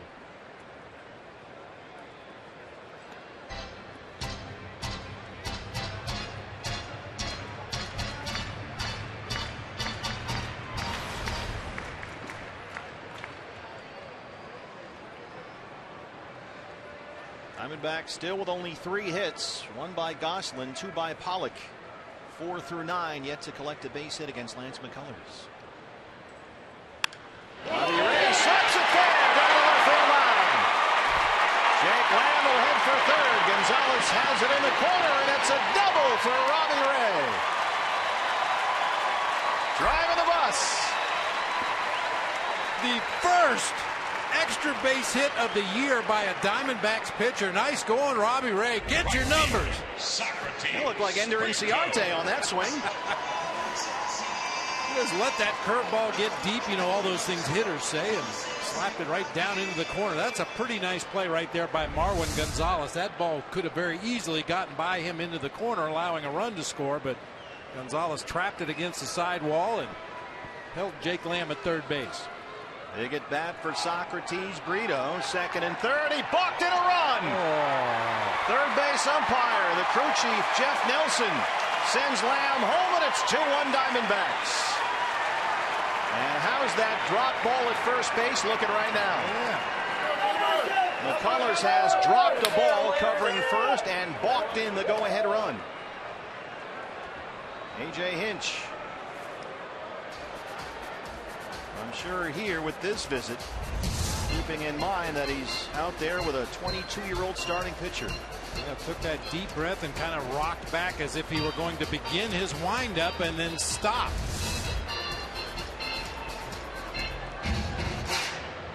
Wow. Don't see that very often. Do it again. Exactly. Lamb scores. Ray at third. Brito 0 for 2.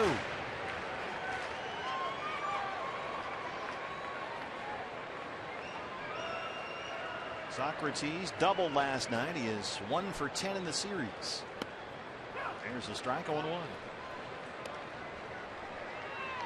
Socrates has hit safely in 5 of his last 6 games.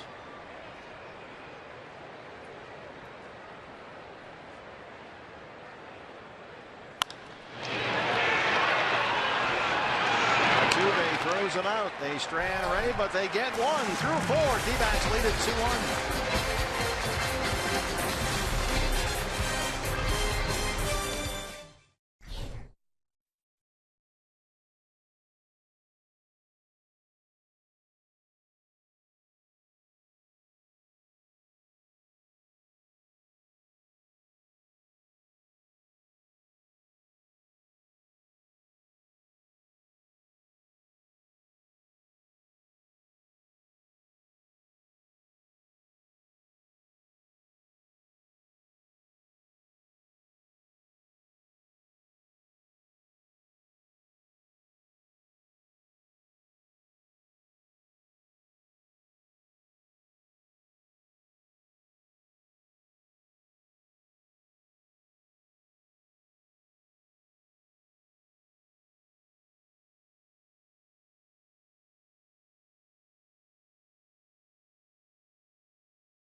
Eliminates the Astros from the division race. Albert Pujols got him going.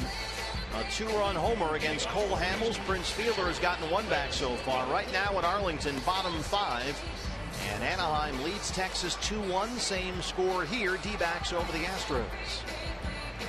A Texas loss and a Houston win today forces a 1-game tiebreaker for the AL West title. That would be tomorrow in Arlington.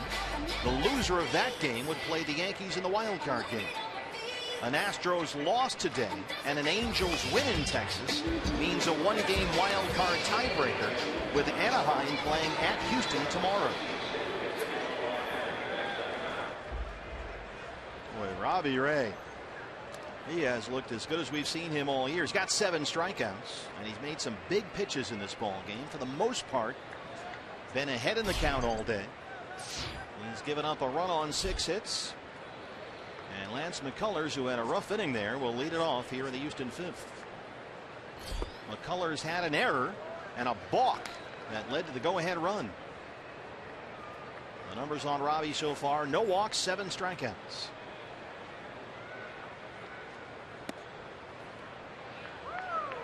Behind on the pitcher, 2-0.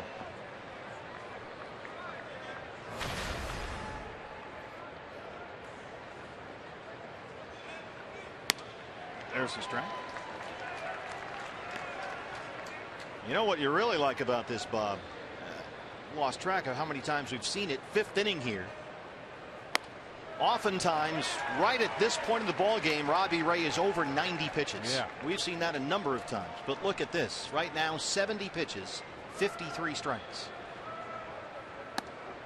And this is the guy they've been looking for. 3 straight strikeouts for Robbie Ray. He's got 8. And he has had it working here today. And it all starts for me with his pace out there on the mound. He's not working so quickly that he's not focused on each pitch, but he's not taking 35 seconds between pitches either. Real nice rhythm. His stuff has played really well. He's changed speeds on the breaking ball. The fastball command has been there. Outstanding for Robbie so far. At 8 strikeouts, matches his season and career high. Jose Altuve singled and scored his last time up.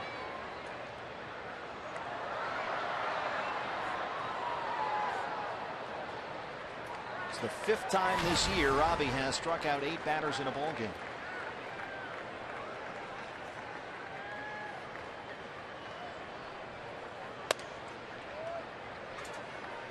Altuve now just 2 hits away from 200 for the year.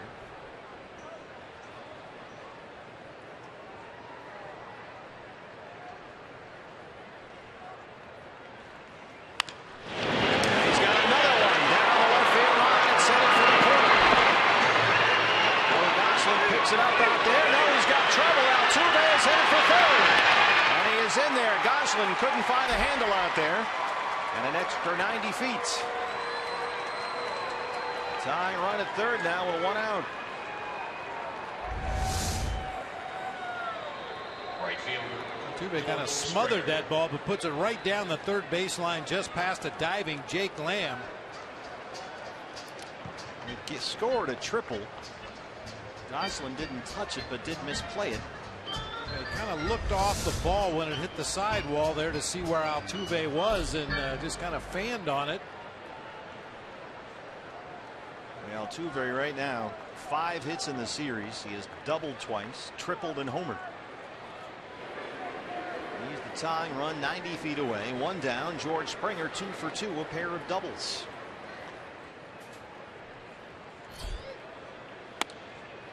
Infield in for the Diamondbacks. They want to cut that run down at the plate. But Springer red hot right now. He has 6 straight multi-hit games, including today.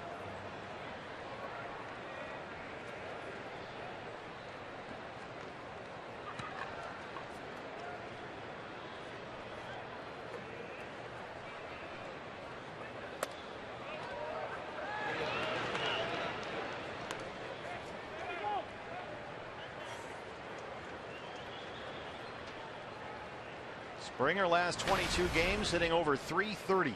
He's a tough out right now. He's got 6 hits in the series, including a home run here Friday.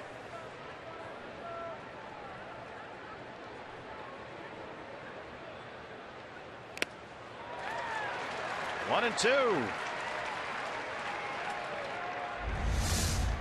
Springer needs to get a knee pad on that right leg. He has dropped down to that back knee several times in this series, taking that wild swing.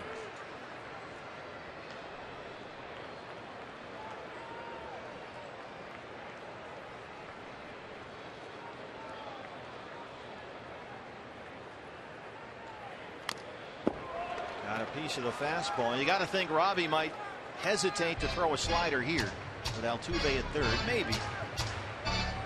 Updated from Arlington, Texas. Adrian Beltre, a 2-run homer, has given the Rangers a 3-2 lead. The Rangers win, clinches the AL West for Texas, and eliminates Houston from the division race. They can still win the wild card. Hit him.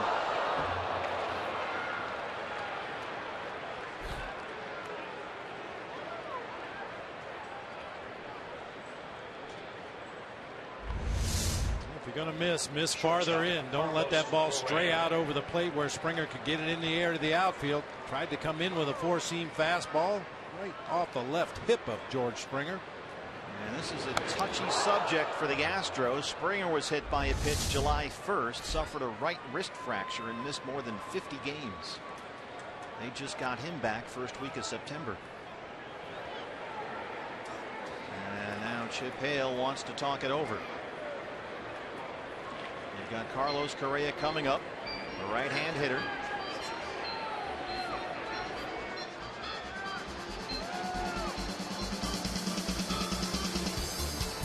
saw him immediately ask Robbie Ray something, and Robbie nodded. It's going to stay with him. Well, those character builders, you know. Obviously, Chip wants to win every ball game that they play the national anthem, but we've been talking a lot about Robbie Ray and where he fits in moving forward, and this is one of those situations. If a guy is going to be in your rotation next year, you want to see him pitch himself out of some trouble. And he's in some trouble right now. Runners at first and third, one out in the inning. Middle of the Astros lineup making their way to the plate right here. Need that ground ball again. Carlos Correa 0 for 2. He has lined out to third and struck out.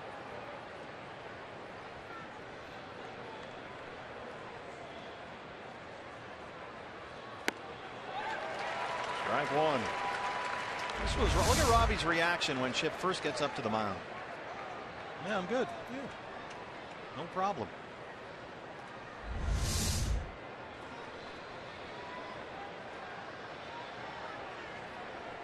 Altuve at third, Springer at first. One down.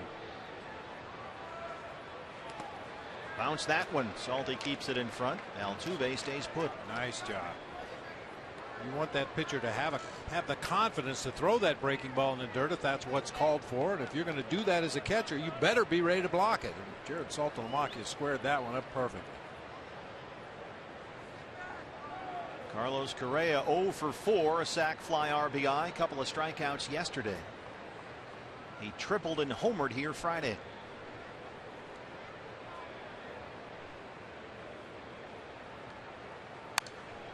One and two.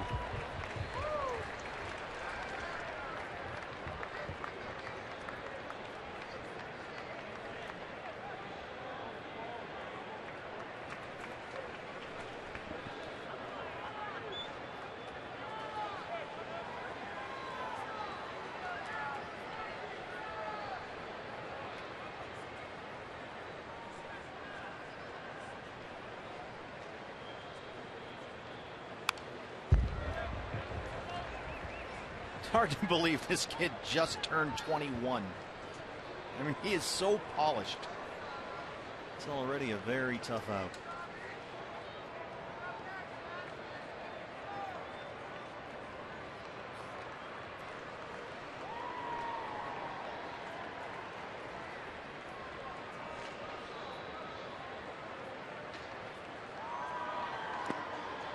Able to check. 2 and 2. Once again, good location for that slider. If you're going to miss farther down and in. That time bouncing in the dirt. Once again, Salty right there to stop it.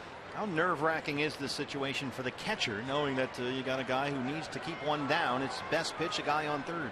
Not as trying for a guy like Salty as it was for me. I used to panic. I wasn't a good blocker of balls in the dirt, and sometimes it got ugly. But Salty is very fundamentally sound blocking pitches in the dirt. That is hammered foul. Yikes.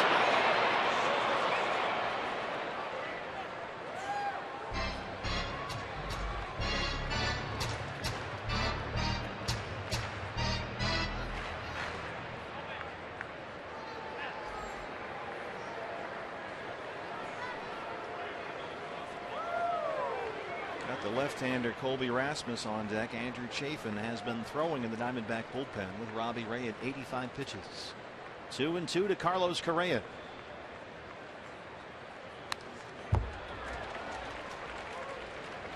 Looking for the put-away pitch. Even better would be a ground ball. Hard one hopper right at CO at short. Turn that double play and get out of the inning.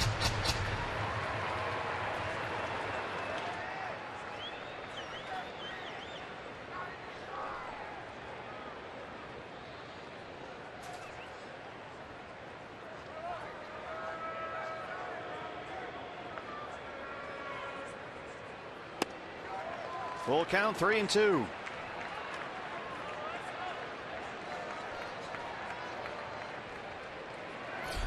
Rasmus on deck. Correa's been a tough out. 5 games against the D-backs this year. He's hit .350 with 4 homers. 9 RBIs. 3 balls, 2 strikes, 1 out. Here it is. Missed it. Bases are loaded. First walk issued by Robbie Ray. Rasmus going back to the dugout here. And we're going to get Evan Gattis. Here comes the White Bear, El Oso Blanco. Well, you were mentioning this earlier, Bob. You didn't start Gattis because of his defense in left. But he's a big secret weapon down there, and he has homered this year against Robbie Ray. It's a field homer down in Tucson, or rather in Houston. Rasmus, number 11, Evan Gattis. And that is going to be it. Here comes Chip Hale. They have announced Gattis. And Chip will go get his left-hander, who pitched a terrific ball game here. Didn't get to finish 5, but really looked good. Randall Delgado is on his way in. A solid finish to 2015 for Robbie Ray, but he's responsible for 3 base runners. Diamondbacks hanging on. Back after this.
Is brought to you in part by your Valley Honda dealers, where you'll get more standard features for less money. CenturyLink, your link to what's next. And by Mix One, great taste, no face, available at local retailers. Back at Chase Field, things awfully interesting here. A new pitcher for the Diamondbacks. He inherits a bases-loaded one-out jam as the right-hander Randall Delgado. This is Colby Rasmus's spot, the cleanup spot in the Astros order. Rasmus has been recalled, and here is Evan Gattis. He leads the Astros in homers and RBIs. Strike one. 246, 27 home runs.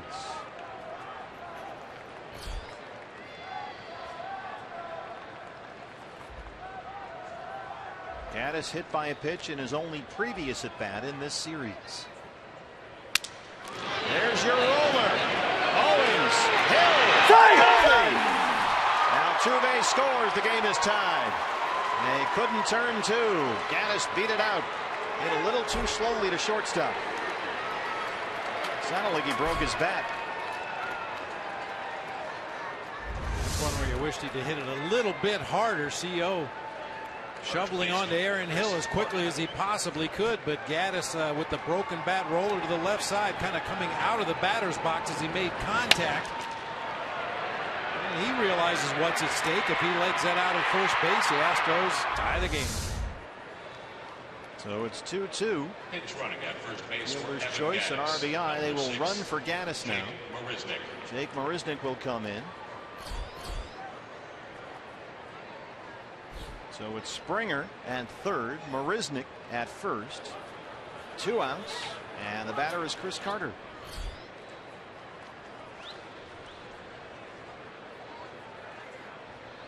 Marisnick will stay in the game and take over in center field.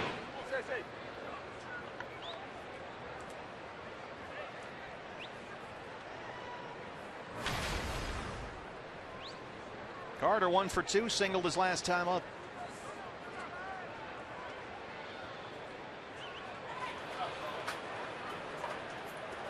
Well, Evan Gattis didn't quite hit one 500 feet, but almost as effective.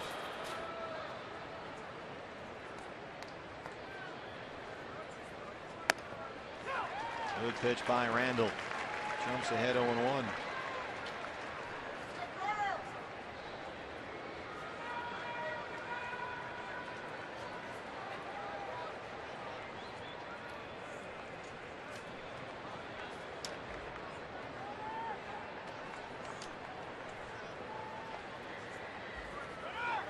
There goes Marisnick. Pitch is a strike, 0-2, stolen base.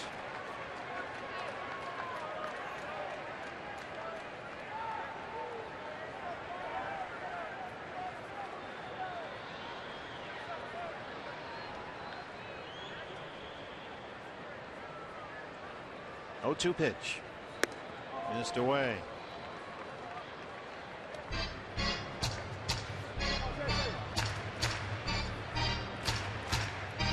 Carter has been a very effective bat the last couple of weeks for the Astros.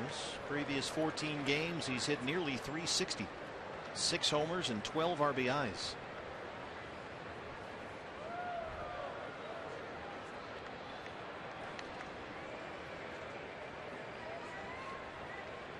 One and 2.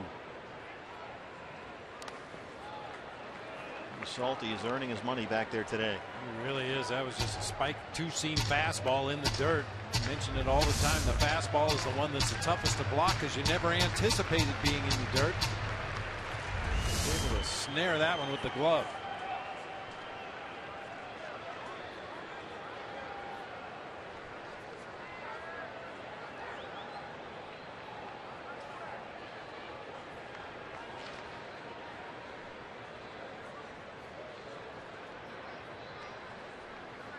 Got him. Randall Delgado strands 2. But the Astros get 1 run across. They tie the ball game. And here's what's next, brought to you by CenturyLink. We'll see H.A. Pollock so far, 2 for 2 and a home run, number 20 on the year.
.62 D-backs players all out on the field. Tip of the cap, wag of the finger to all the great Diamondback fans who have joined us here at Chase Field in 2015. It's been a lot of fun.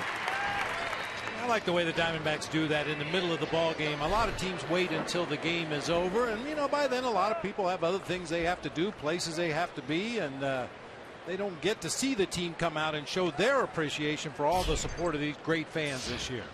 Well, it's been an exciting finish to the season. 2-2 ball game as we start the home half of the 5th with Phil Gosselin Leading it off, Jake Marisnick does indeed remain in the ball game. He takes over in center, and he's in the cleanup spot. Gosselin singled his last time up. He's 1 for 2. Can't hold up there. That's something we haven't seen much of from Phil Gosselin. Kind of a half swing, realized he was chasing a bad pitch. As you mentioned in his last at bat, he's had a real good idea of his strike zone, what he can handle and what he can't. You don't often see him swing and miss. That's why when you start thinking about next year, and Chip Hale has talked about, he'd really like to find a guy to hit second in this order, a good two-hole hitter. Maybe you go Pollock third, Goldie fourth, Inciarte leading off. And Gosselin would be a nice fit in there. And Phil has, let's see, 9 hits in his last 8 games, including today. 2 doubles, a triple, and a home run. He said when he first came to the Diamondbacks, when he was asked, what are your strengths? He said, I can bunt, I can hit and run, I work counts. Those are all things you look for in a number 2 hitter. Called strike 3. Had a look at that one from McCullers. And Corey Blazer says that's it. 6 strikeouts for McCullers. 1 down to the 5th, and here's AJ. Just does nip that corner. This guy's a good young pitcher. We got something here. AJ Pollock 2 for 2. The home run is 20th of the year, almost into the camera well under the DVTV board out there in center. It was over the camera well, in fact.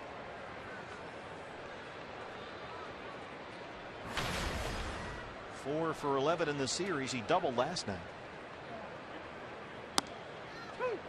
Colors throwing strikes 0-2.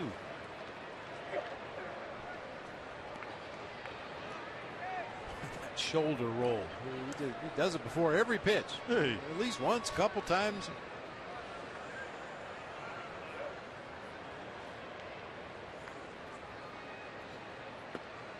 Be interesting to look at the video of his dad and see if he did it. Yeah, I don't remember the senior McCullers doing that, but that was a long time ago.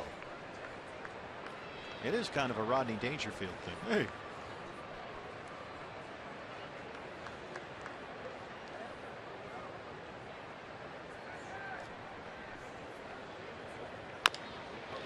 Chopper over the mound. Correa will charge. They got him.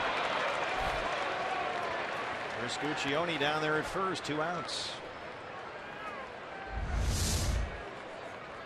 He moves well for a big guy at that spot. Yeah, and had to really go down and get that one. When you hit that ball, or if you're in the third base dugout, you're rooting for it to stay down, make that infielder bend all the way over to ground level to pick the ball up. Might give that runner a chance to leg it out, but Correa was up to it that time. Paul Goldschmidt has flied out and walked 0 for 1. Goldie's second in the league in RBIs, third in OPS. That's on base percentage plus slugging percentage. Goldie's OPS at .997 going into today will be by far a career high. And more than 40 points higher than his mark from 2 years ago when he was MVP runner-up. That's the kind of year he's had. The first half, we talked a little bit about the drop-off, Bob, since the All-Star break, but those first half numbers for Goldie were unsustainable. They were so high. And he's finishing with a very good month of September. First half of the season, hit over 340. On base percentage was over 450. Slugging percentage was over 600. I mean, come on.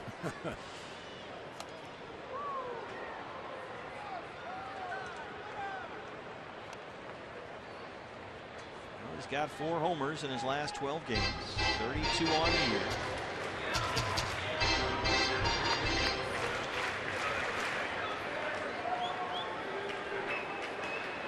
Two and 1.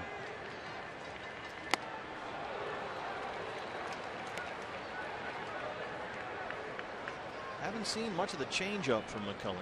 A lot of that spike curveball.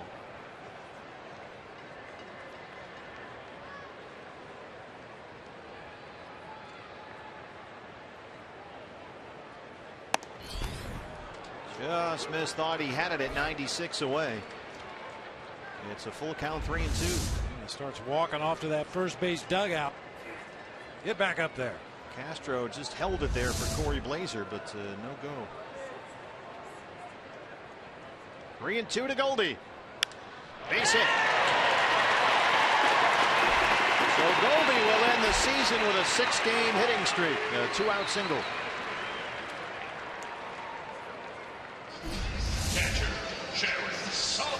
That breaking ball well. That was a good pitch down, maybe below the bottom of the strike zone, but with 2 strikes, Goldie battling, just drives it right back where it came from. Well, Salty, as the Astros put the shift on, has had 2 looks now at Lance McCullers, and twice he's been caught looking at that curveball. Once with the bases loaded.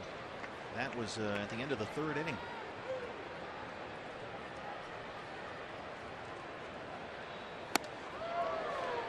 You've seen a bunch of those too. That 4-seam fastball that I've described that looks like it has a little cutting action inside.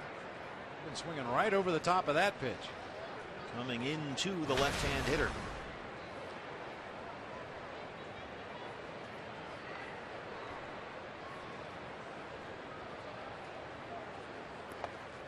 Bounce that one. Goldie will take off. No throw from Castro. Quick 90 feet right there with 2 outs in the inning. Get yourself into scoring position. Goldie got a great read that time. You read the trajectory of the pitch, and as soon as you see it's headed for the dirt, just take off. The catcher has to block the ball, find the ball, get to it, get a grip, throw to second base. More often than not, if you're an alert base runner, you're going to easily take that 90 feet. Colors now at 90 pitches. 1-1 on Saltalamacchia.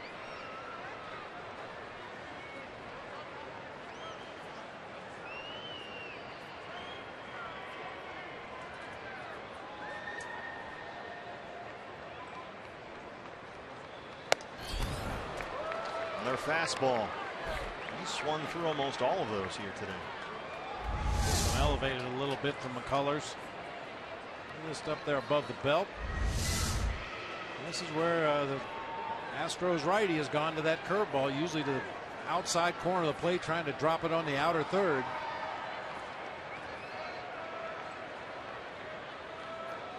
Run through the signs again with Goldie at second.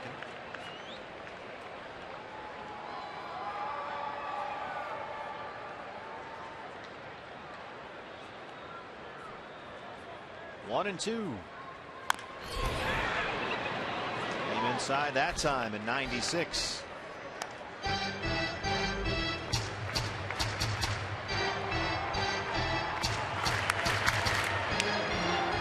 Lemonade, lemonade, like grandma make. Yum, yum, gotta get some. You know you want it. You know you want it. The champ is here.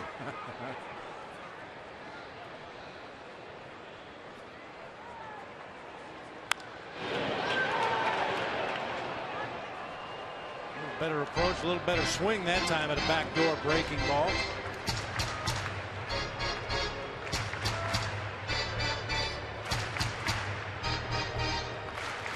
A little something, something. Take a 99 hopper right at the shortstop position right now. That'll work. Because there is no shortstop.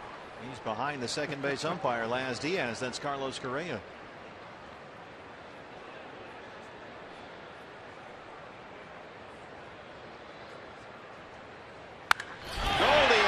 One out to right, and there it is. It's in the seats, and one hops the ball. Goldie will score.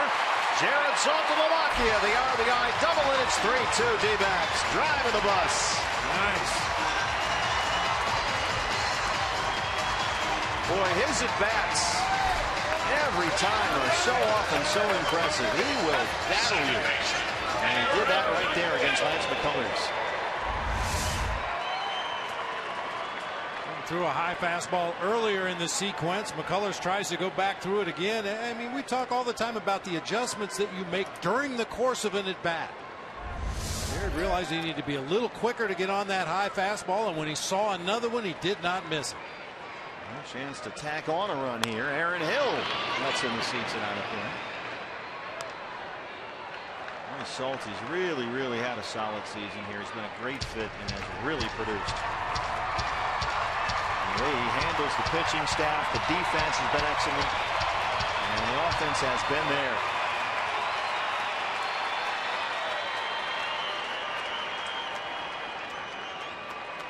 Astros bullpen is busy.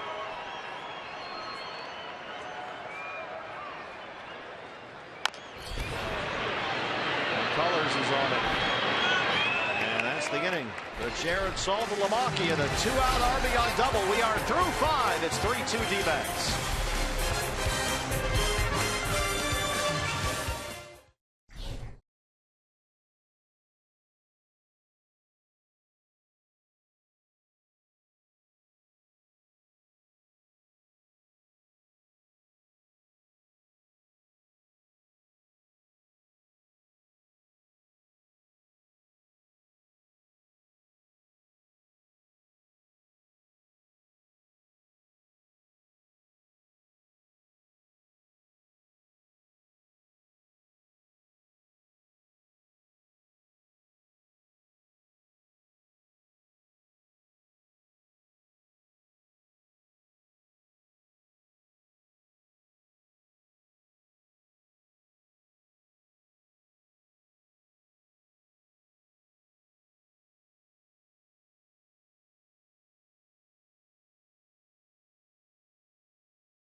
He's got a good arm. I didn't see him during the season. I asked how he threw. There could be a little bit more consistency in his throwing, but that comes with being young. But he has everything it takes to be a Gold Glove outfielder. He really does. He's shown the team what he can do at the plate, being named the organization Player of the Year with 57 RBI on a .300 average in Double-A. Now Socrates Brito trying to prove his value in the field as well. The newly turned 23-year-old told me his goal this past month in the D-backs uniform was to show the team he's prepared to step up in any way needed. Brito said he takes pride in the fundamentals of the game because he knows it's the little things that can lead to big opportunities. Well, the Astros have a big opportunity here. Marwin Gonzalez fouls off that bunt. But right now they are trailing 3-2. Diamondbacks trying to be the fly in the ointment here. Right now, the Rangers lead the Angels in Texas 3-2 in the 7th inning. The Orioles are just beating up on the Yankees 7-1 in Baltimore now in the 5th. All that ties into the American League wild card. The Rangers win over the Angels today clinches the West for Texas. A Texas loss and a Houston win today forces a one-game tiebreaker for the AL West title. That would be tomorrow in Arlington. The loser of that game would play the Yankees in the wild card.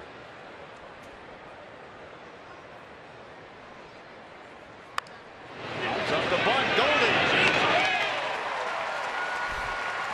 Take a look at this Rangers-Angels game. Texas down 2-1. Adrian Beltre goes oppo. Don't touch his head. He might let you after that home run. The Rangers win here today, and they are the AL West champs. Pujols, a 2-run homer, gave Anaheim the lead, but now Beltre is countered. A Yankees loss. This is the reason we're watching that Yankee-Baltimore game. A Yankees loss today, combined with an Astros win, means that Houston would host New York in the AL wildcard game. So Houston can win the division. They can win the wild card. They can be on the road for the wild card. They can be at home for the wild card. We'll let you know. Yeah, we'll let you know. Stay tuned. 1-1 on Jed Lowry.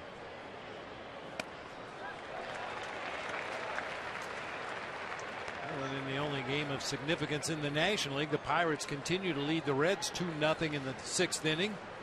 Cubs with a 3-1 lead over the Brewers in the 7th. As we mentioned, if the Pirates lose and the Cubs win, the Cubs would get home field advantage for that play-in game.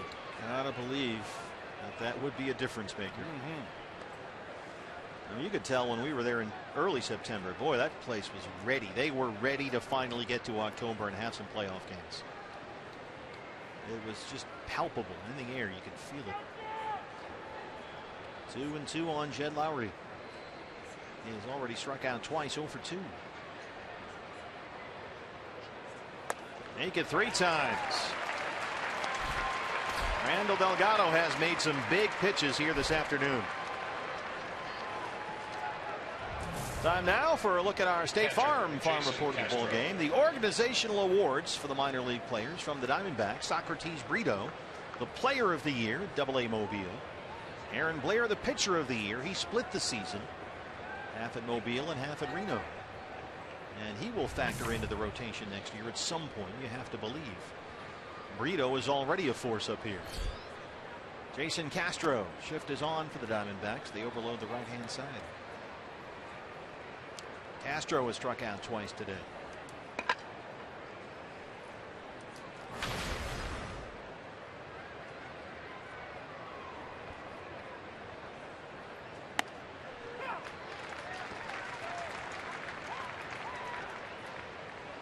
And this young man, you forget he's still a very young guy, Randall Delgado. He's been around a long time.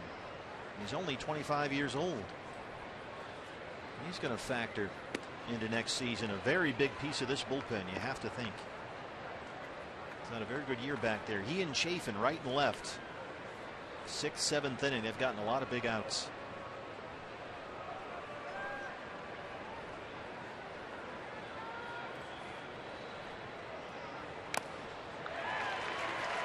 Pitcher spot is due up next. The power hitting left-hander John Singleton is out in the on-deck circle. He would hit from the colors.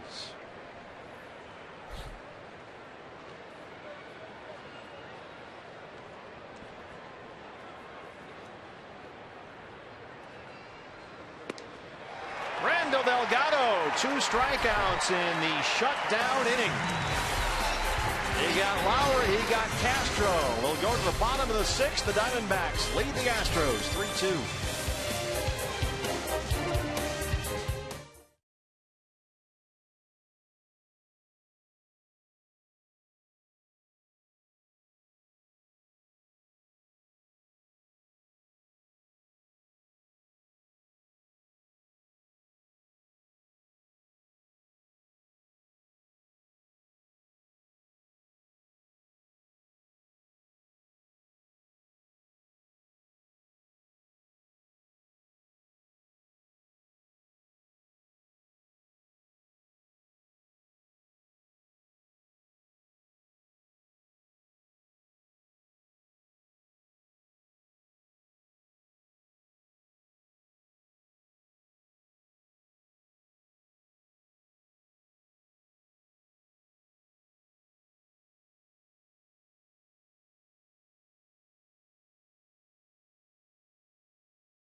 Arizona's motorcycle lawyers. By Papa Murphy's. Love at 425 degrees. And by Phoenix International Raceway. Join PIR on November 15th for NASCAR. Visit us at phoenixraceway.com and get your tickets now. Jake Lamb will lead off the Diamondbacks 6th inside Studio 122, brand new here at the ballpark this year. Our tremendous suites right underneath our broadcast position.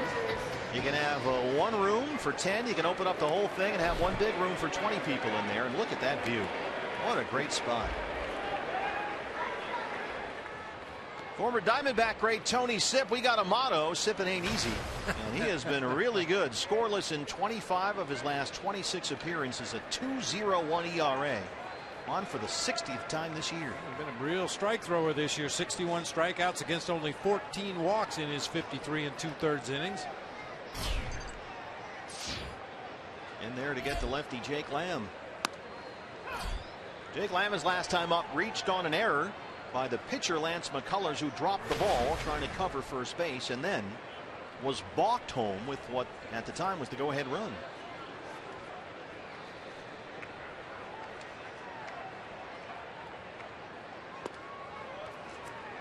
Tony Sipp, Will Harris, and a lot of former Diamondbacks in this Houston bullpen. Sipp has had a great year among American League lefty relievers. He is 3rd in the league in ERA, behind only Zach Britton and Andrew Miller. 1-2.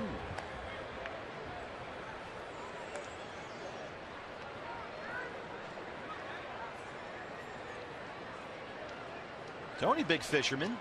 He would always go out on the boat every time we were near water and try and go catch something. He likes boats, though. He's a little different from you. Yeah. I like small boats on small lakes.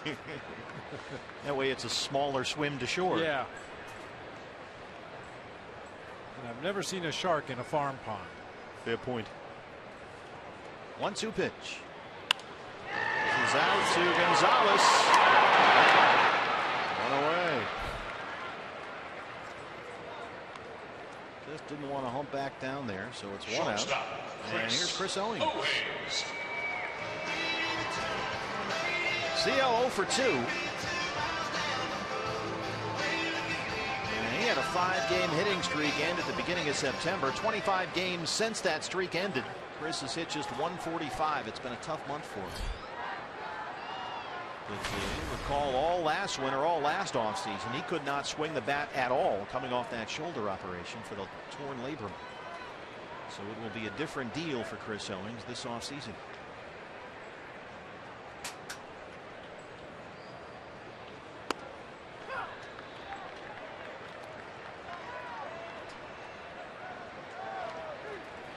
Randall Delgado has been brilliant for the Diamondbacks in relief. Got what was almost a double play ball, had 3 strikeouts. His spot is up next, and Peter O'Brien is in the on-deck circle. Swing and a miss. CO down 0-2. Here's Pete at his first major league home run here Friday. Got the start yesterday in left field. Went 0 for 4 with 3 strikeouts.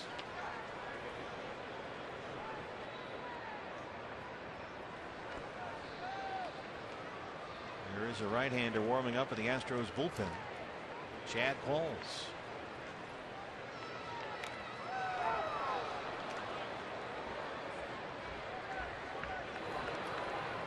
Another former Diamondback. Full of them back there.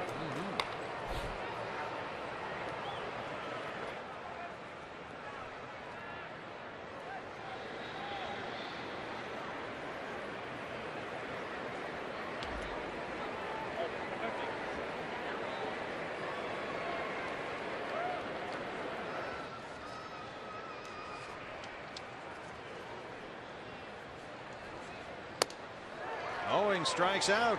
2 down. Fans, the most popular way to follow the Diamondbacks next year is with MLB.com at bat. And it's the #1 app for live baseball. You'll get to enjoy live look-ins, highlights, replay reviews, scores, StatCast, live radio broadcasts, and more. I've got it. I use it all the time. It's tremendous. The MLB.com at bat app. Brent Strom, the pitching coach out there. Looks like they will let Tony Sipp face the right-hand hitting Peter O'Brien. Walls is ready in the bullpen.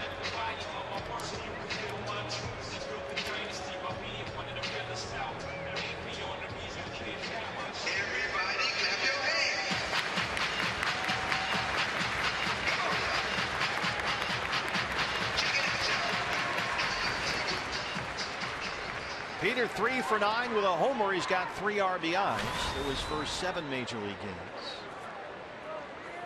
Homered here Friday, 0 for 4 last night. 2 outs, nobody on. See if he can get a hold of one right here. Because if he does, it will go. The homer Friday went 471 on at the concourse in left center.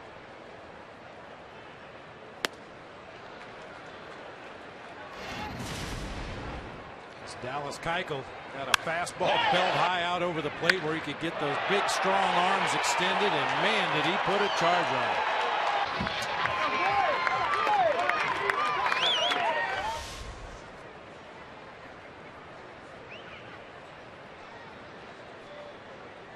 He has shown himself to be very susceptible to breaking balls like that. He had a lot of problems with Colin McHugh yesterday.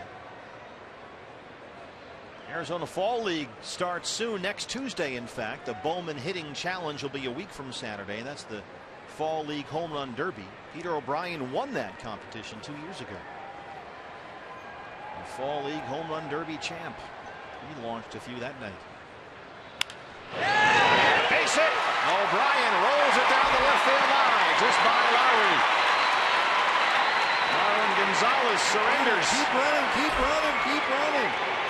Andy Green is yelling at O'Brien to come into third. And he's going to wave him home. Peter's going to go all the way around. Jeff Nelson, the crew chief, the third base ump, is over there to investigate. O'Brien is in. I think they're going to send him back now, but just because the outfielder throws his hands in the air doesn't mean that the ball's out of play. The umpire is the only guy that can signal that the ball is out of play. So until that happens, just keep running. Got a splitter hanging up there over the middle of the plate, just able to keep it fair down that left field line. Marwin Gonzalez chases it over in the corner where it sticks under the pad. That's when O'Brien stopped at second. Watch Andy Green, the third base coach. Come on in, come on in. Keep running. Until the umpire makes the determination, that's a live ball. Got nothing to lose, just go all the way in, see what they say. So a 2-out pinch double for Peter O'Brien. First career double. He's in scoring position for Socrates Brito. Let's see if the youngsters can put together a 2-out RBI here. Brito 0 for 3.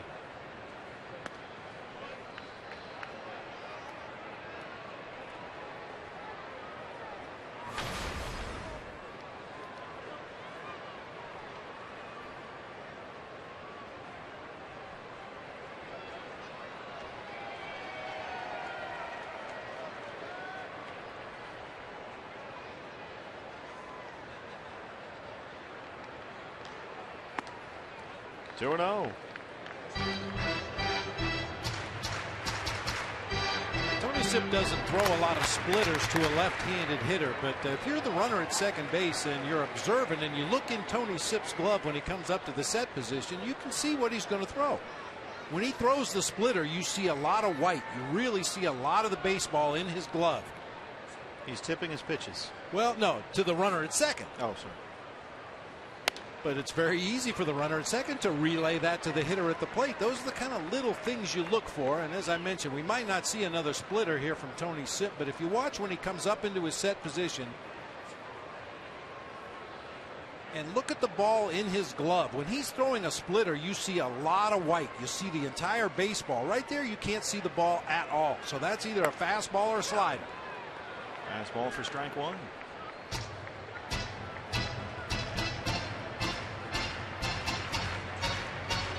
Got 3 right-handers coming up. Goslin, Pollock, Goldie. Quall still throwing in the Houston bullpen. Texas has added a run. They lead the Angels 4-2 in the 7th. Once again, you can't see the baseball in his glove. That's either a fastball or a slider. Big slider that time, just off the plate away. That's a 2-out walk. This was a split finger to Pete O'Brien that he ripped down in left field corner. And look in Tony Sipp's glove this time. See that baseball, you can see a lot of the ball sticking out. Sometimes you can see almost the entire baseball when he goes for that split finger grip. A alert base runners at second base that can see that and have a set of signs with the hitter to let them know when that pitch is coming. Obviously a huge advantage. A.J. Hinch is going to double switch, it looks like. Valbuena coming in. Looks like maybe they'll take Lowry out of the game, put Valbuena in at third. That's what they're going to do. And they're going to bring in Qualls to face Gosselin. Diamondbacks lead it 3-2. Back from Chase Field after this.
By Sanderson Ford, and there she is, the big winner, the Sanderson Ford giveaway, a brand new Mustang, won just by playing Kachinko. Oh, how about that?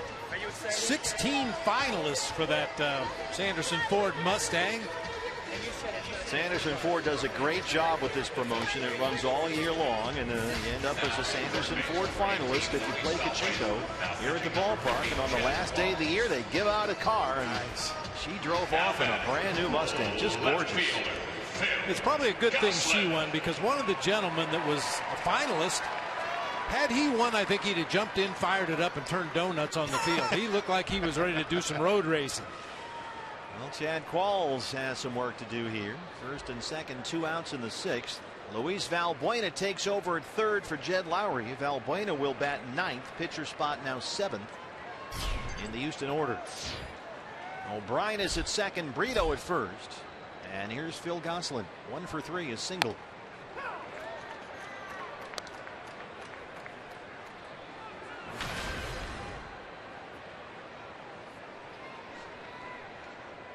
Texas is pulling away from the Angels. Rangers now lead 6-2 in the 7th in Arlington. That's out of play. The Rangers win over Anaheim today. Gives Texas the AL West. And eliminates Houston from the division race. It looks like, you can't say for sure based on what happened between those two yesterday when the Angels got 5 in the 9th to come back to win. As of this moment, it looks like the AL West winner will be the Texas Rangers. 0-2 to Gosselin. Got him. Chad Qualls comes in and puts out the fire. He strands 2. We'll head to the 7th. The Diamondbacks lead the Astros 3-2.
continues to be your home for postseason action with the American League Division and Championship Series. Don't miss a moment of the history and the drama. It all begins Thursday on FS1 and streaming live on Fox Sports Go. Coach Sean Payton coaching them up down there. D-backs Baseball Academy. There he is, the hardest working man in baseball. And the Rangers are opening up a can of you-know-what. They lead the Angels 9-2 in Texas. 9-2. Rangers lead Anaheim, 7th inning. For the D-backs, now pitching, number 40. Things are looking a little bleak here for the Astros, certainly in terms of winning the division. Andrew Chafin on to work the 7th. Luis Valbuena double switched into the ball game. Will lead it off. Luis Valbuena. Speaking a moment ago about how big Randall Delgado from the right side and Andrew Chafin from the left side, two converted starting pitchers, have just played such a critical role in this D-backs bullpen this year. Yeah, it really has developed over the course of the year. You think back about teams that have a lot of good starting pitchers and a good closer. Well, we need a setup guy to get to that closer. As Valbuena lofts one into center for AJ, should be no problem. And now we talk about bridge guys, guys to get you from your starter if he gets blown out in the 3rd or 4th or 5th inning. Somebody to get you to your setup guy and closer, and that's what Randall Delgado and Andrew Chafin have done such a good job of this year. Chip Hale gets the left-hand hitting Valbuena. Now Altuve and Springer and Correa coming up. 3 righties in a row.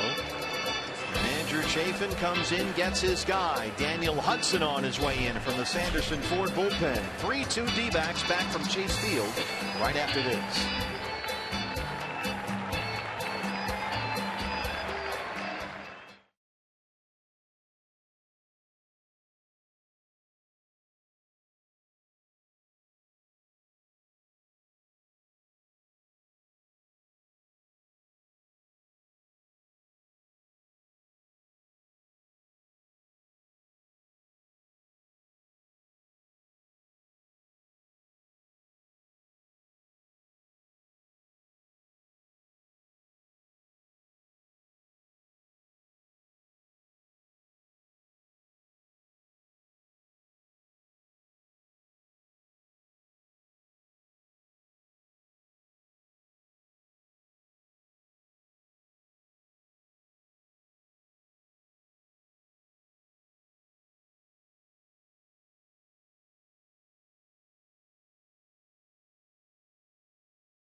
D-backs season ticket holder. Choose from full, half, series, or weekend plans. Season ticket holders enjoy unique benefits, access to exclusive events, flexible payment plans, and much, much more. View the 2016 schedule and get tickets online now at dbacks.com or call 602-514-8400. We will see you here next year. Can't wait. It's coming up Monday, April 6th. Opening night right here against Colorado. But first, some work to do with 3-2 D-backs lead. 1 out in the 7th, and here's Daniel Hudson. Jose Altuve, George Springer, Carlos Correa. A whole bunch of right-hand hitters coming up with 1 out in the inning. Altuve 2 for 3. He has singled, tripled, and scored twice. So right now he is 1 base hit away from his 2nd straight 200 hit season. No Astro has ever done that. 8 outs to get in this ball game for the Diamondbacks. You wonder if Daniel Hudson and Brad Ziegler won't figure out a way to get those 8 outs. Some combination of Huddy and Ziegler to finish this one out. It's certainly set up nicely for Chip. Delgado, Chafin, Hudson, Ziegler ready. This is upstairs there, 2-0.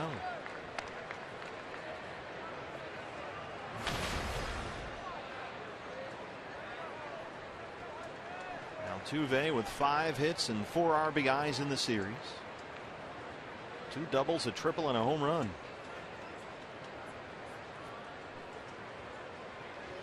Winds it right to Aaron Hill. That was 200. But Aaron snagged it for the second out. Oh boy, that's really not going to sit well with Jose all winter long if he stays at 199. And hopefully he won't get another at bat in this ball game. Ball hit right on the button. Aaron Hill just a couple of steps to his right. He was knuckling just a little bit. Aaron had to make an adjustment right at the end there to make that catch. George Springer. He has doubled twice and been hit by a pitch. 6 hits in the series.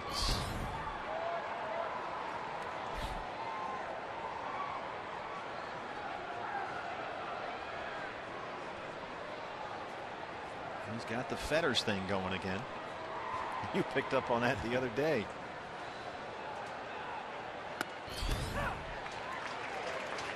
And Mike Fetters, it's always from Huddy, a deep breath, a look down, and then the slow look up.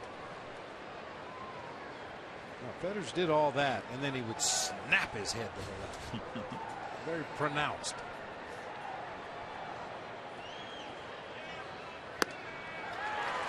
One and two.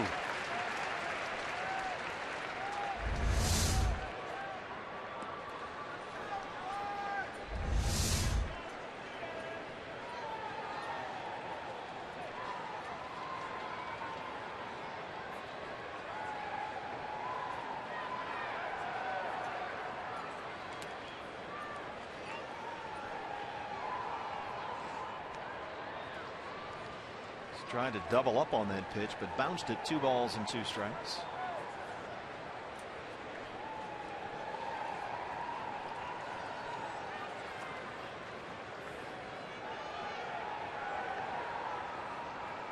Straight changeup upcoming.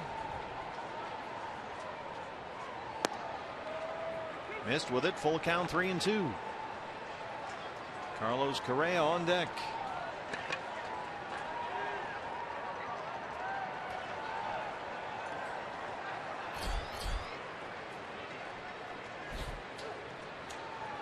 Another changeup.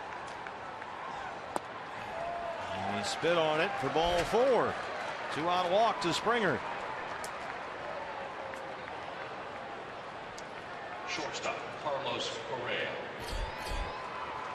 Diamondback Live postgame show. The final one of the year coming up next. Is Lightning in the house today? Yes, he is. Oh. Todd Walsh. Joe Borowski.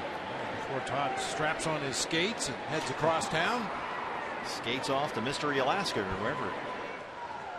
Friday coming up, the opener in LA for the Coyotes. Here's Carlos Correa. 0 for 2 with a walk. Boy, Goldie did a nice job that time. That could have got behind him very easily.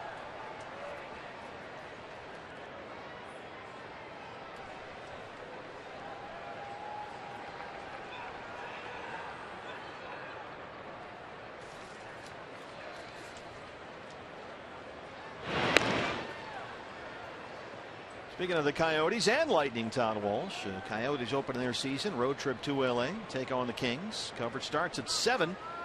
Coyotes Live pregame show. Hockey on Fox Sports Arizona. Served up by DQ. The home of fan food, not fast food. Throw down to first. Springer back in time.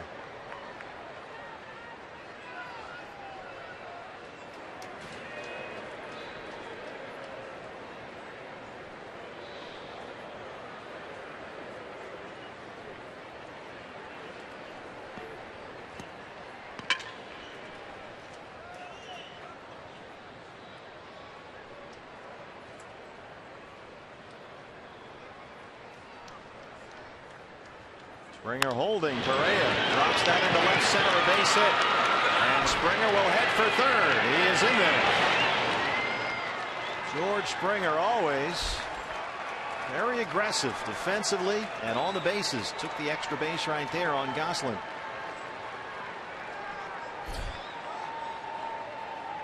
It's always so tempting for that left fielder to try to throw that lead runner out at third base, but I think Gosselin did the right thing by throwing it into second, keeping that potential go-ahead run on at first. Moving laterally to his left right there. By the time he gets to the ball, he realizes if I throw it to third, Astros are going to end up with 2 men in scoring position. Let's just leave it at 1 man at third and hold the other guy at first. Gary Pettis stopping Springer there. So they're running corners with 2 down. Springer at third. Correa at first. Here's Gary Pettis coaching at third.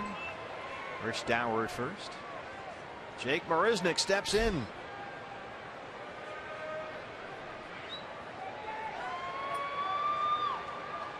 Came in as a pinch runner and has stayed in the game in center field.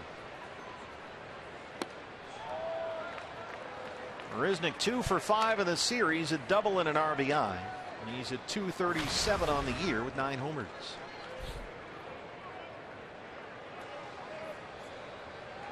Beyond those numbers, Marisnick has struck out 104 times in 338 at bats this year. So 1 out of every 3 he punches out. He's only walked 14 times. And his on base percentage barely above .280, which is interesting, playing for a sabermetrically inclined organization. But he is 3 for his last 21 up there. Ahead of the count, 2 balls, no strikes. There goes Correa. It rolls away from Salty. Here comes Springer, and the game is tied. Correa gets all the way in at third.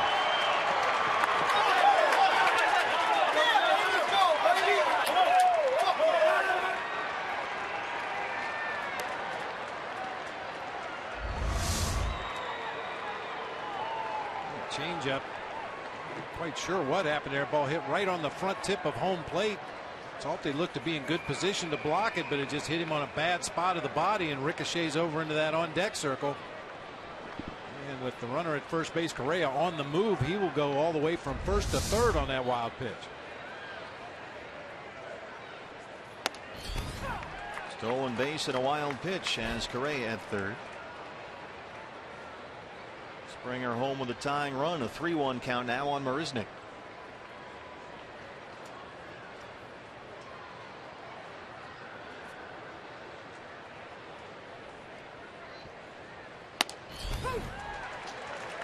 Full count, 3-2.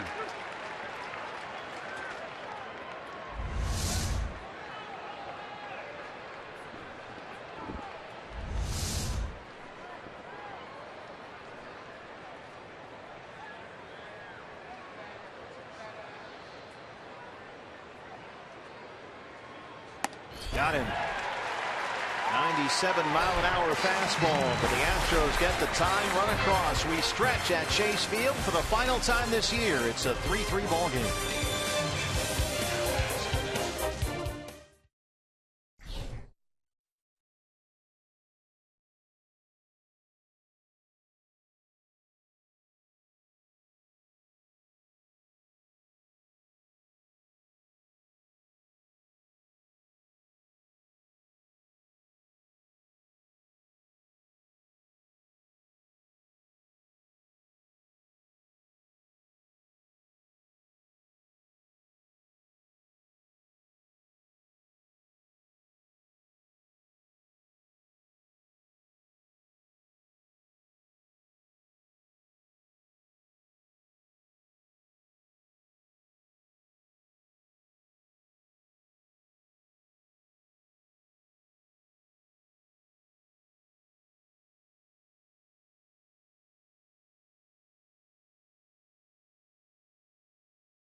Wild card scenario, the Orioles beating up on the Yankees. J.J. Hardy in the 4th inning rolls one up the middle to drive in a run as Matt Wieters comes home. Then it's old friend Gerardo Parra squeaks one through.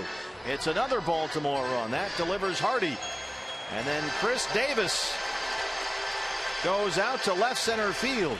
The Orioles lead the Yankees 7-2. A Yankees loss today combined with an Astros win here means that Houston would host the Yankees in the AL wildcard game. Because the Rangers are about to eliminate the Angels. Texas leads 9-2 with Cole Hamels still out there in the 8th inning. A Rangers win today clinches the division for Texas. Can the Angels pull a rabbit out of their hat 2 days in a row? They got 5 in the 9th yesterday to get the win and steal one. But Cole Hamels has pitched really well. The Rangers have been all over the Angels pitching staff. So it looks like it's the Rangers going to win the AL West. And it looks like if the Astros win this game for A.J. Hinch, they would host the Yankees in the wild card game. But they got to get another run. Diamondbacks have battled Houston all day long. It's been a great ball game. Back and forth we go, 3-3 as we start the home half of the 7th, and the sharp end of the Diamondbacks order. A.J. Pollock, Paul Goldschmidt, and Jared Saltalamacchia. A.J. in the 1st. That's number 20. It's our Chaz Roberts air conditioning pool play of the game. Almost into the camera well out there. Big smile on A.J.'s face. You know that's marginally been weighing on his mind. A.J. doesn't worry too much about his own numbers. There's another base hit into right field. A.J. 3 for 4.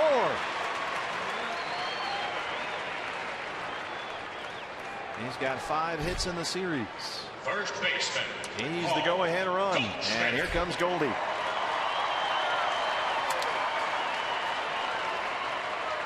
Goldie will be the taco run at the plate. I'm trying to send you out with some tacos. I like it. I know they're giving away. Great job by Taco Bell, but I want you to earn them. Because all you've been through on the road this year, yeah, I just feel bad for you. Swing and a miss.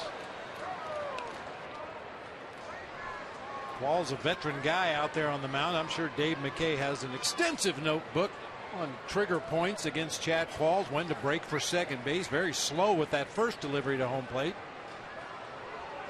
Goldie has walked and singled today. He's 1 for 2. There goes AJ. Great jump. The throw from Castro. Not in time. He's got it. That's 39.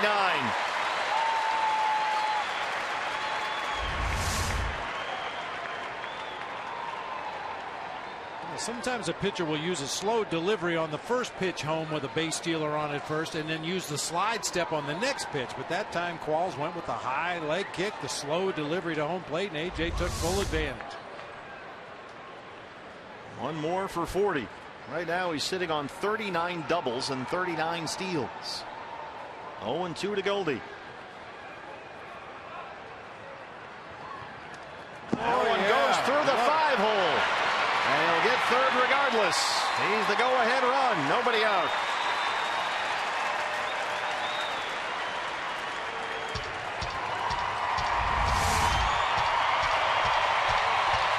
Slider gets right underneath. Just didn't get the glove all the way down to ground level.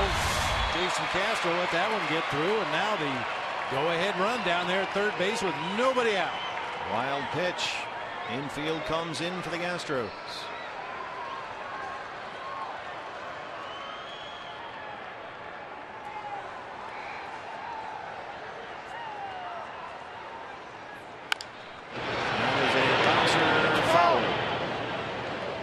Buena at third.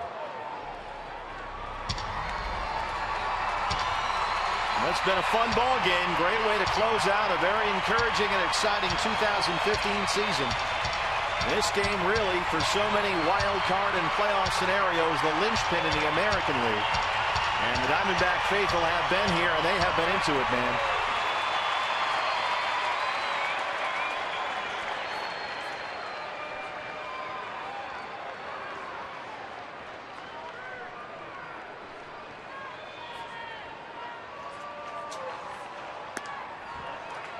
Almost put that one behind Castro. 2 balls and 2 strikes.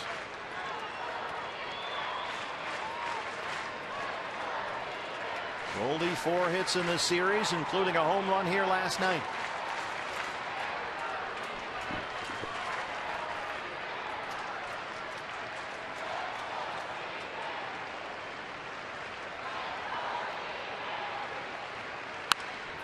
Out of play.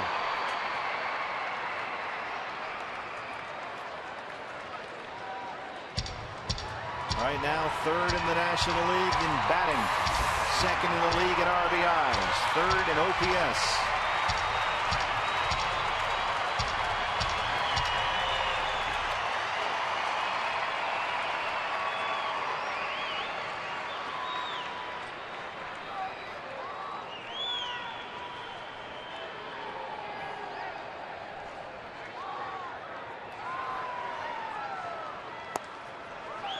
Full count, 3-2.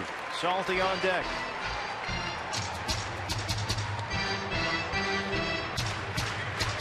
This is the 4th time in 4 plate appearances that Paul Goldschmidt has had a 3-ball count. 3 of those have been full counts.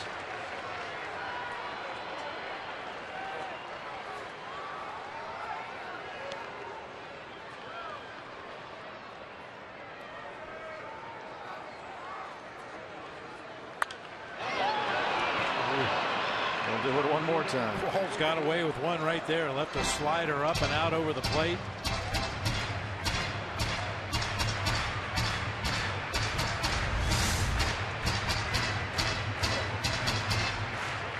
Almost left it up there too high. So bad it was good. Go ahead, run at 3rd. Nobody out. 3 balls, 2 strikes.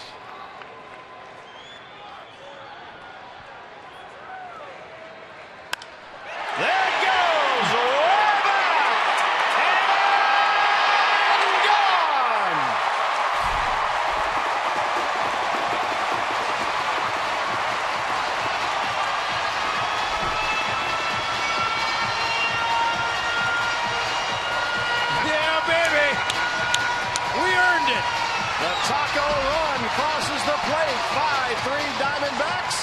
That's 33 for Goldie and 110 RBIs.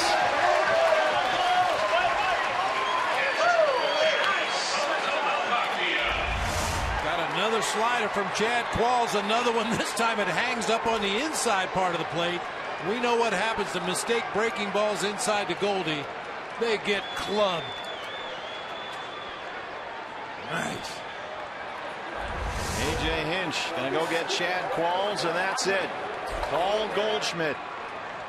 A walk, a single, a home run. D-backs lead at 5-3. Back after this.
It's 109 and 1 9-10 on the year have made it 5-3 Diamondbacks. The Astros on the ropes here in the 7th in a game they really need. And here is the former D-back, Oliver Perez. His numbers with Houston since his trade from Arizona. He'll work to Jared Saltalamacchia. Salty will flip around now and bat from the right-hand side. Angels are losing at Texas. 9-2. Astros losing here. That would mean the Rangers would win the AL West. If both Anaheim and Houston lose, the Astros would play at the Yankees in the wild card game.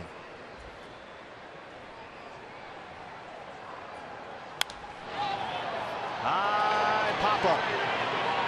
First base side, Carter, Altuve. It's Altuve. And that's the first out in the 7th.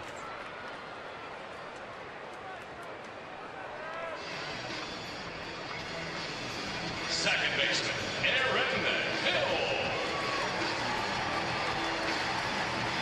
Well, the Houston media wondering where they're going as well. It's not just the players. These guys have had to have a whole bunch of flights booked. I mean, there was a chance they could go back home to Houston tomorrow and play a one-game wild card tiebreaker. But that would only happen if the Astros lose here and the Angels win. But Anaheim is trailing 9-2 at Texas. Aaron Hill laces one out to Gonzalez. 2 down. It is too good. There's a rocket right at the Astros left fielder. Big Lamb now with 2 outs.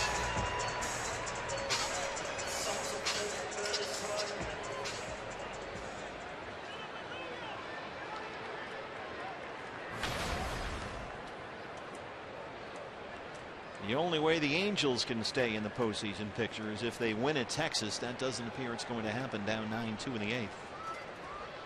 And so even with this loss, it looks like Houston will be good to go, assuming they don't come back, to play as the second American League wild card, most likely at New York.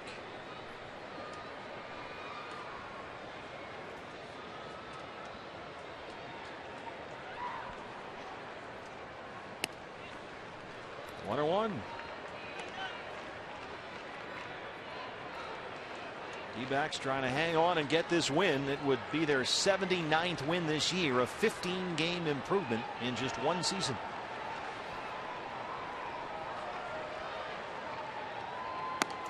Missed inside, 2 balls and 1 strike.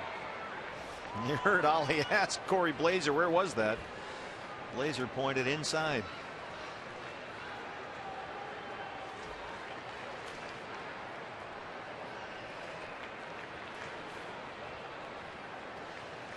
Go for the full El Tiante here. Nope.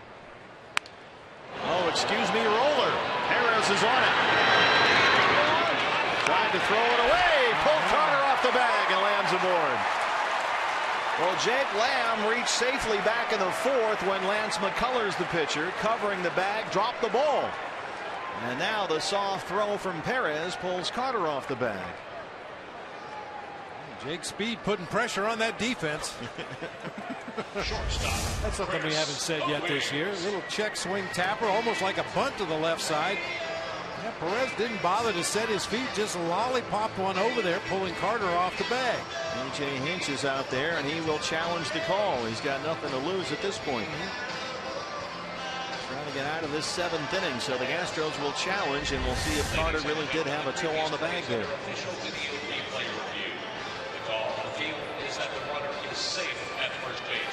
It's another replay review brought to us by Mix One. Astros challenging the safe call at first. Carter's got a big wingspan down there. I don't know. It looks like he's got a toe on the bag. They're showing the replay here on the DBTV board. Astros might have a pretty good case here.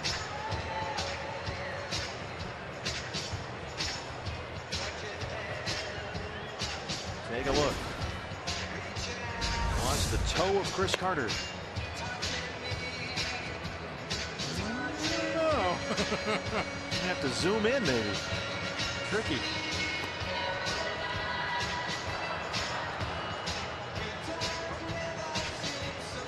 Should Be a non-issue. Had Ollie Perez just planted his feet and made a throw to first base, Big Lamb would have been retired.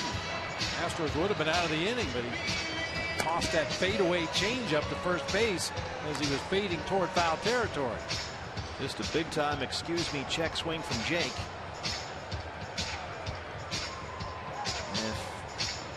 If the call stands, it'll be Lamb at first with 2 outs for Chris Owings, the hitter. Here's another look. Well, he got there in plenty of time to make the play. Lamb was only halfway up the line. Chris Guccione, the first base umpire, says safe. Looked like he did come off. That's a good lower angle of it right there. The first look, I thought he was able to keep the toe on there as that ball got into the back of his first baseman's mitt, but subsequent looks, I think maybe that toe did slide off the bat. Angels are batting in the top of the 9th at Texas with 1 out, trailing 9-2. Cole Hamels is still in the ball game for Texas, looking for the complete game. Yankees losing in Baltimore 7-3. They're in the 7th at Oriole Park. The Rangers win will eliminate the Angels and give the AL West title to Texas, would most likely put the Astros as the second wild card. Playing at New York, call is overturned. He is out at first. So they saw the toe. But Goldie hits his 33rd. It's 5-3 D-backs as we head to the 8th inning.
Have won the American League West.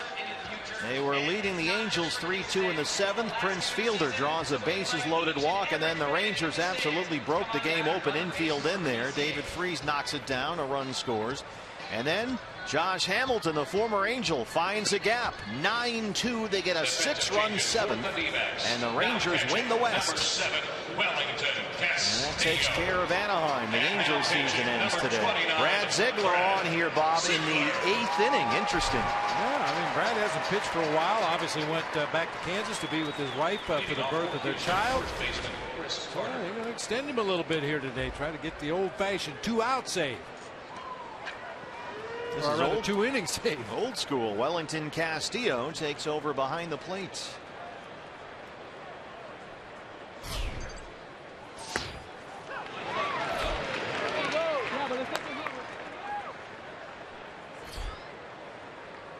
So Salty comes out of the ball game. Pitcher spot now 5th in the Diamondback order, and Castillo bats 9th. Chris Carter 1 for 3, a single in the 4th, down 0-2.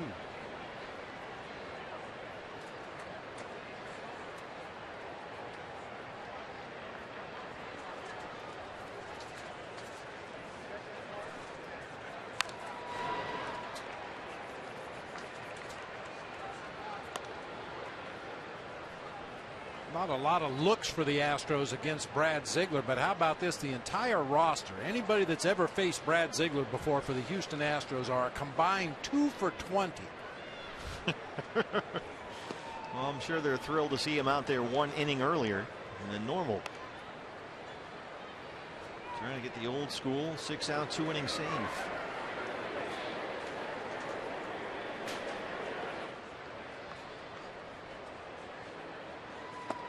Good luck, Chris Carter. Ziegler strikes him out, 1 down.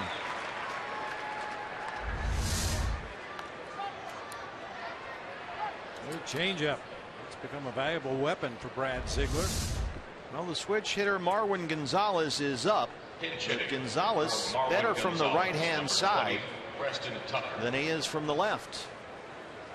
And so Preston Tucker, the left-hand hitter, will take the at-bat and likely stay in the ballgame in left field. Tucker 244. He's got 13 homers.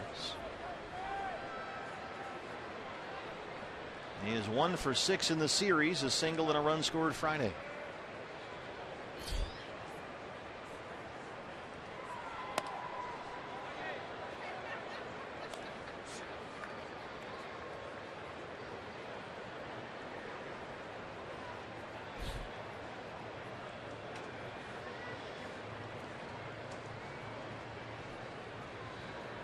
Shift is on for the Diamondbacks, overloaded on the right-hand side.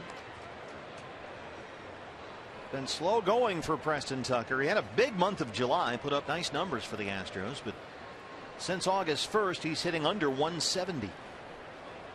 2-0 pitch. And there for a strike, 2-1.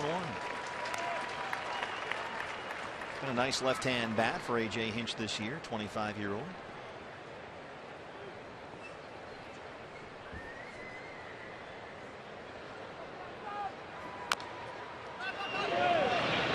Oye, 2-2.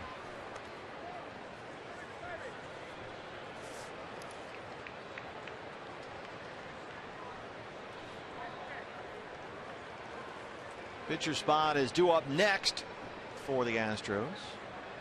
And Hank Conger, the catcher, the former Angel, is out on deck.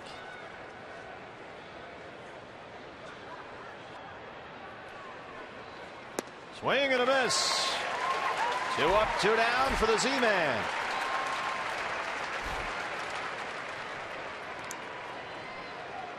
Hey fans, we invite you to play Kachinko by signing up at one of the 20 interactive kiosks right here at Chase Field during any Diamondbacks regular season home game. Of course, if you haven't done it by now, you're going to have to wait till opening day next year, but you might drive home with a brand new Sanderson Ford Mustang. So hit those kiosks when you get here at Chase Field.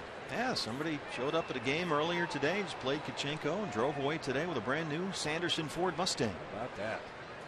So here is Hank Conger, singled in a pinch hit at bat Friday night. He'll leave the shift on. Conger 225. He's got 11 home runs. That's a career high. He's a switch hitter, much better from the left-hand side. There's a strike, 1-1.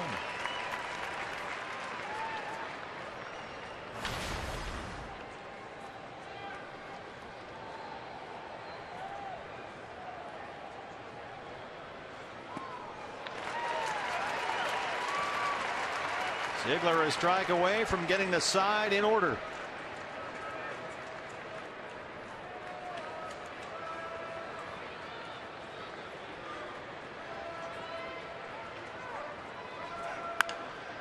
Into the shift and through it. Right between Jake Lamb and Aaron Hill. Conger a 2-out single.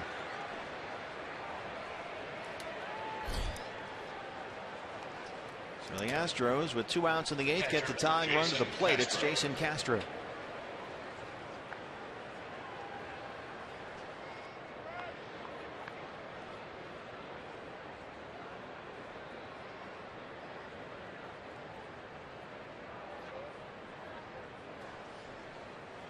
Castro 0 for 3. He has struck out 3 times.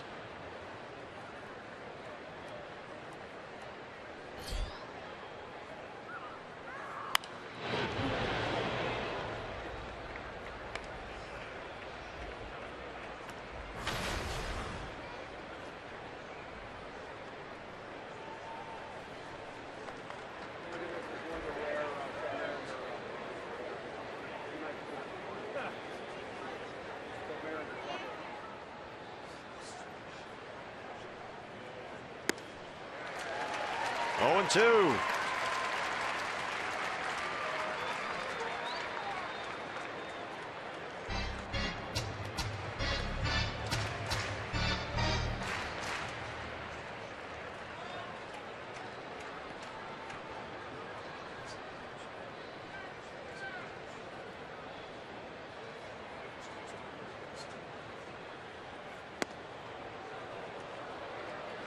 Ball 1. Castro missed the first half of last month. He had a strained right quad. Was out 17 games. Houston went just 6-11 during that stretch. Since he's been back in the lineup, he's hit only about a $160. 1 RBI. 1-2 pitch. Laces that one over the head of Rich Dower and foul. Partner, I noticed something on Hank Conger's base hit. The Diamondbacks are playing an exaggerated pull shift, but look where Aaron Hill is positioned. He's right there at the edge of the infield grass. Now, normally when the D-backs play this exaggerated shift like they are right now for Jason Castro, Aaron Hill moves out into shallow right field. Had he been playing deeper, he might have been able to get to Conger's base hit. Conger does not run all that well. He's a catcher after all. No offense. Yeah, well, none taken. 1-2. The roller away from the shift. CO. They go the short way for the force on Conger, and Brad Ziegler gets him through the 8th. Diamondbacks lead at 5-3. D-backs coming up.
Scenario, El Toro, Pedro Alvarez, the Pirates hosting the Reds at PNC, and there it goes.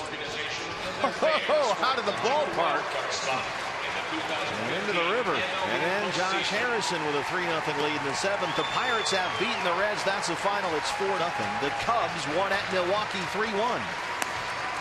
So that means we're at Pittsburgh for the wild card game, right? Yep. Cubs at Pirates right here. The Astros have watched the Rangers close out Anaheim. 9-2 is the final, so Texas has won the AL West. The Astros trying to hang on to that wild card.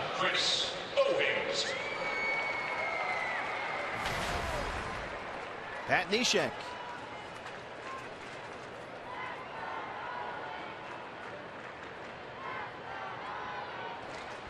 So it'll be the Astros and the Yankees in the AL wild card. Here's CO.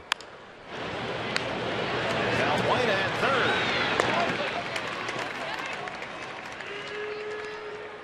Bruce Owings 0 for 4. And here comes Wellington Castillo. Catcher, Wellington Castillo.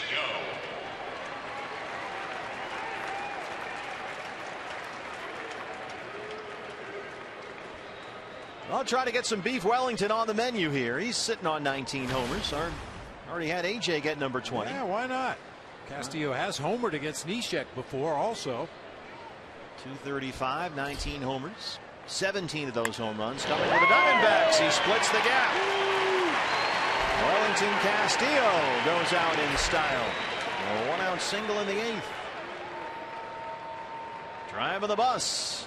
Right fielder, Socrates. I've had 2 doubles and a single from the 9 spot in the lineup today. Robbie Ray with a double. Peter O'Brien with a double in the 6th inning as a pinch hitter. And now Wellington Castillo batting in that 9 spot with a single.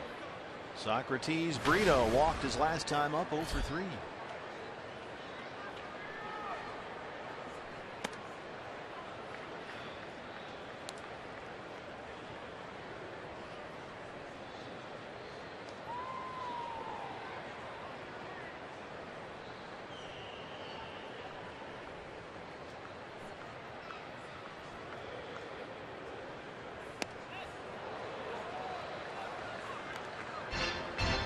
.6 changeup from that delivery. And at least the Astros know they won't be playing tomorrow, whether for the wild card or the division.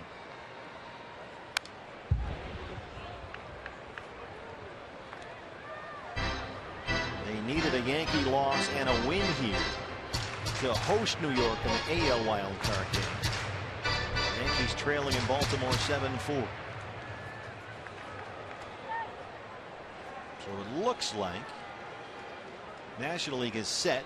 Cubs at Pirates in the NL wildcard game. Looks like Astros at Yankees in the American League. Brito chases a high one and strikes out.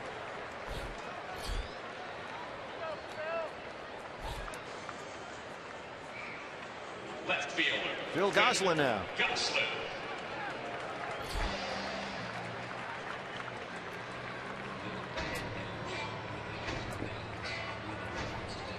Gosselin singled in the 3rd, 1 for 4. He's at .305 of the year.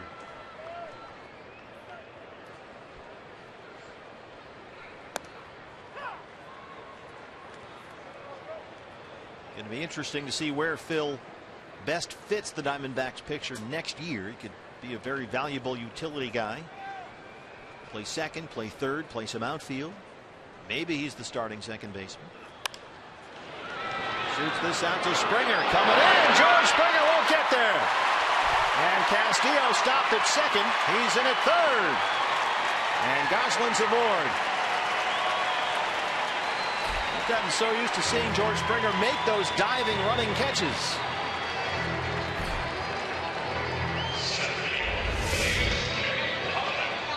There's a lot of ground out there. He's got a bead on it just off the fingertips of the glove. Wellington Castillo kind of lost his steps out there at second base. Almost looked like he had to slow down and make sure he hit the bag. I'm not sure why he's looking over his shoulder there with 2 outs in the inning. Just put your head down and run.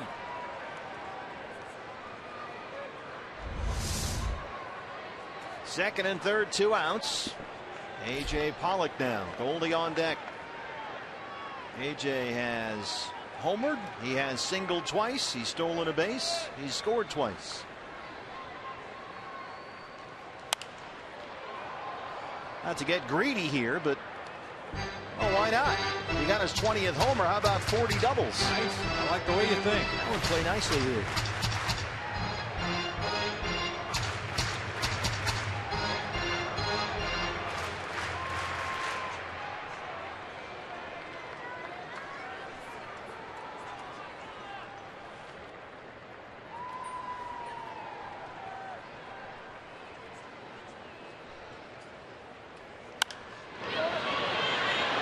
Get in the seats.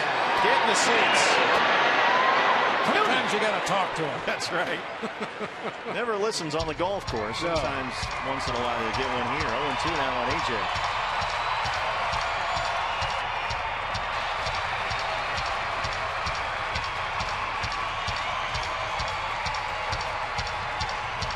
$24,000 plus on hand for game 162. Diamondbacks, well over 2 million fans again this year.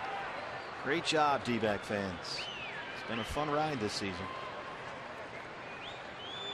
Be a lot more fun if they close this one out. 0-2 to Pollock. Center field, Marisnik. Off the track, he's got a run. And we will go to the 9th inning. The Diamondbacks lead the Astros 5-3.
That was the Cox Gig Live high-speed highlights, your Gila River game summary as we go to the 9th inning in game 162. D-backs trying to close it out with a 5-3 win over the Houston Astros.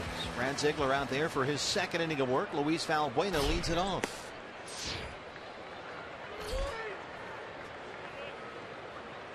Started it off with our Kachinko Sanderson Ford winner there. Evan Marshall. Great to see Evan back today. Walked out the lineup card. A lot of good things happening here today, Chase.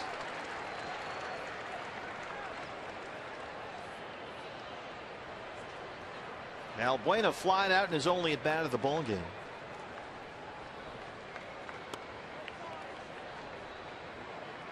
He was 0 for 3 last night. Had a big game Friday, 2 doubles and a home run.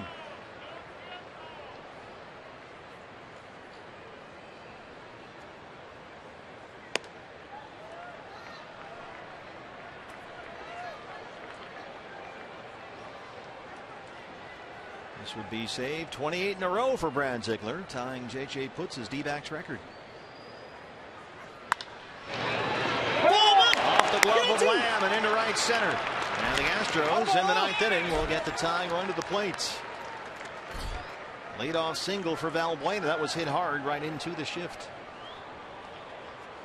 Second baseman, Jose Altuve. Ball was struck well.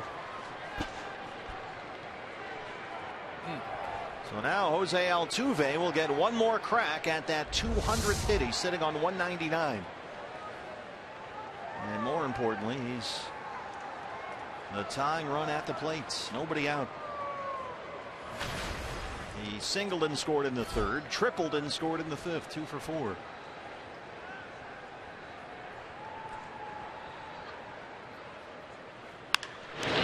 Just missed it right there. By Dick Roberson, our Golden Glover down there.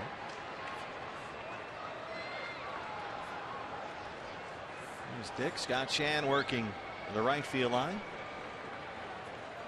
There's Scott. Oh, 2 lefties today. I was going to say we've got the left-hander on the wrong side of the field, but when you've got 2 lefties, you have no choice.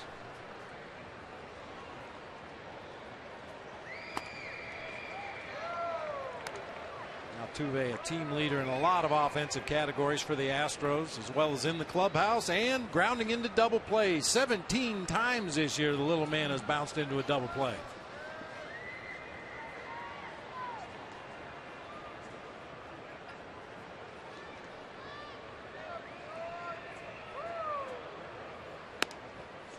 That's the strike away. 1-2.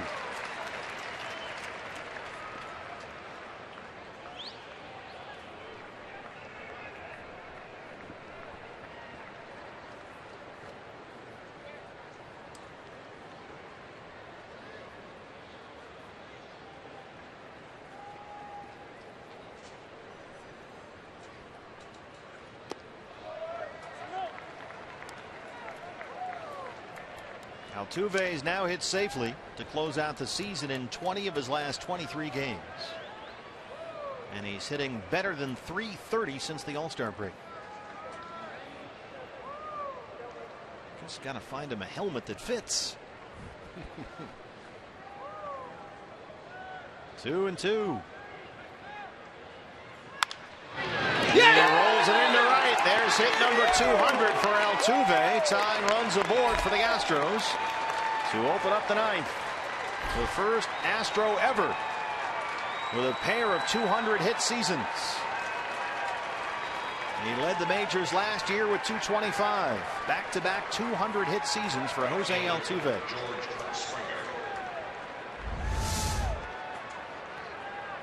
Nice approach that time. You could see him let that ball get really deep in the hitting zone. It was out away from him. Just kind of flicked that ball through the right side of the infield.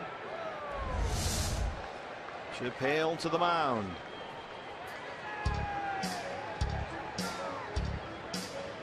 No one throwing in the Diamondback bullpen. The phone is ringing down there, and they will get somebody up.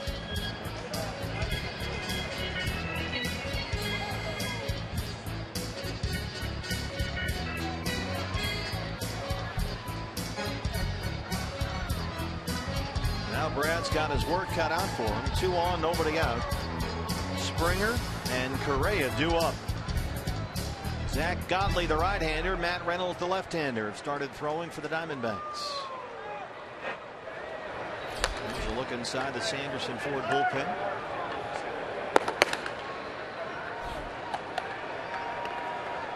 So here's Springer.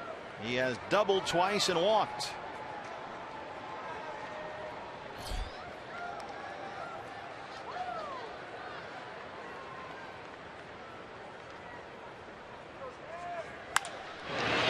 Play ball. Hill. Owings. Goldie there. Early.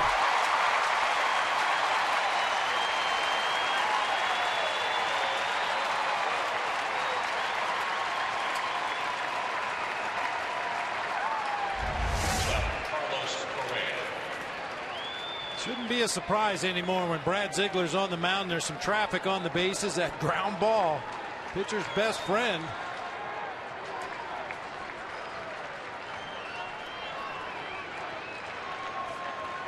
Still have the tying run at the plate. 2 outs. Carlos Correa, the dangerous Carlos Correa, takes strike 1.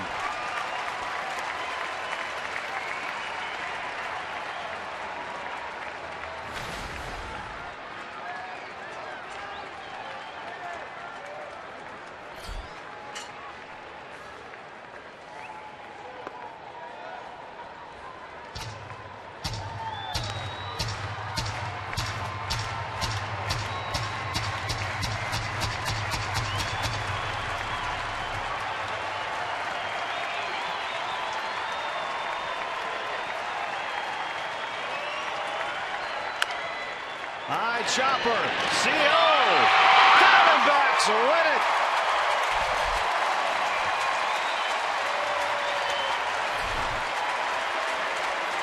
Well, the D-backs go out in style in 2015.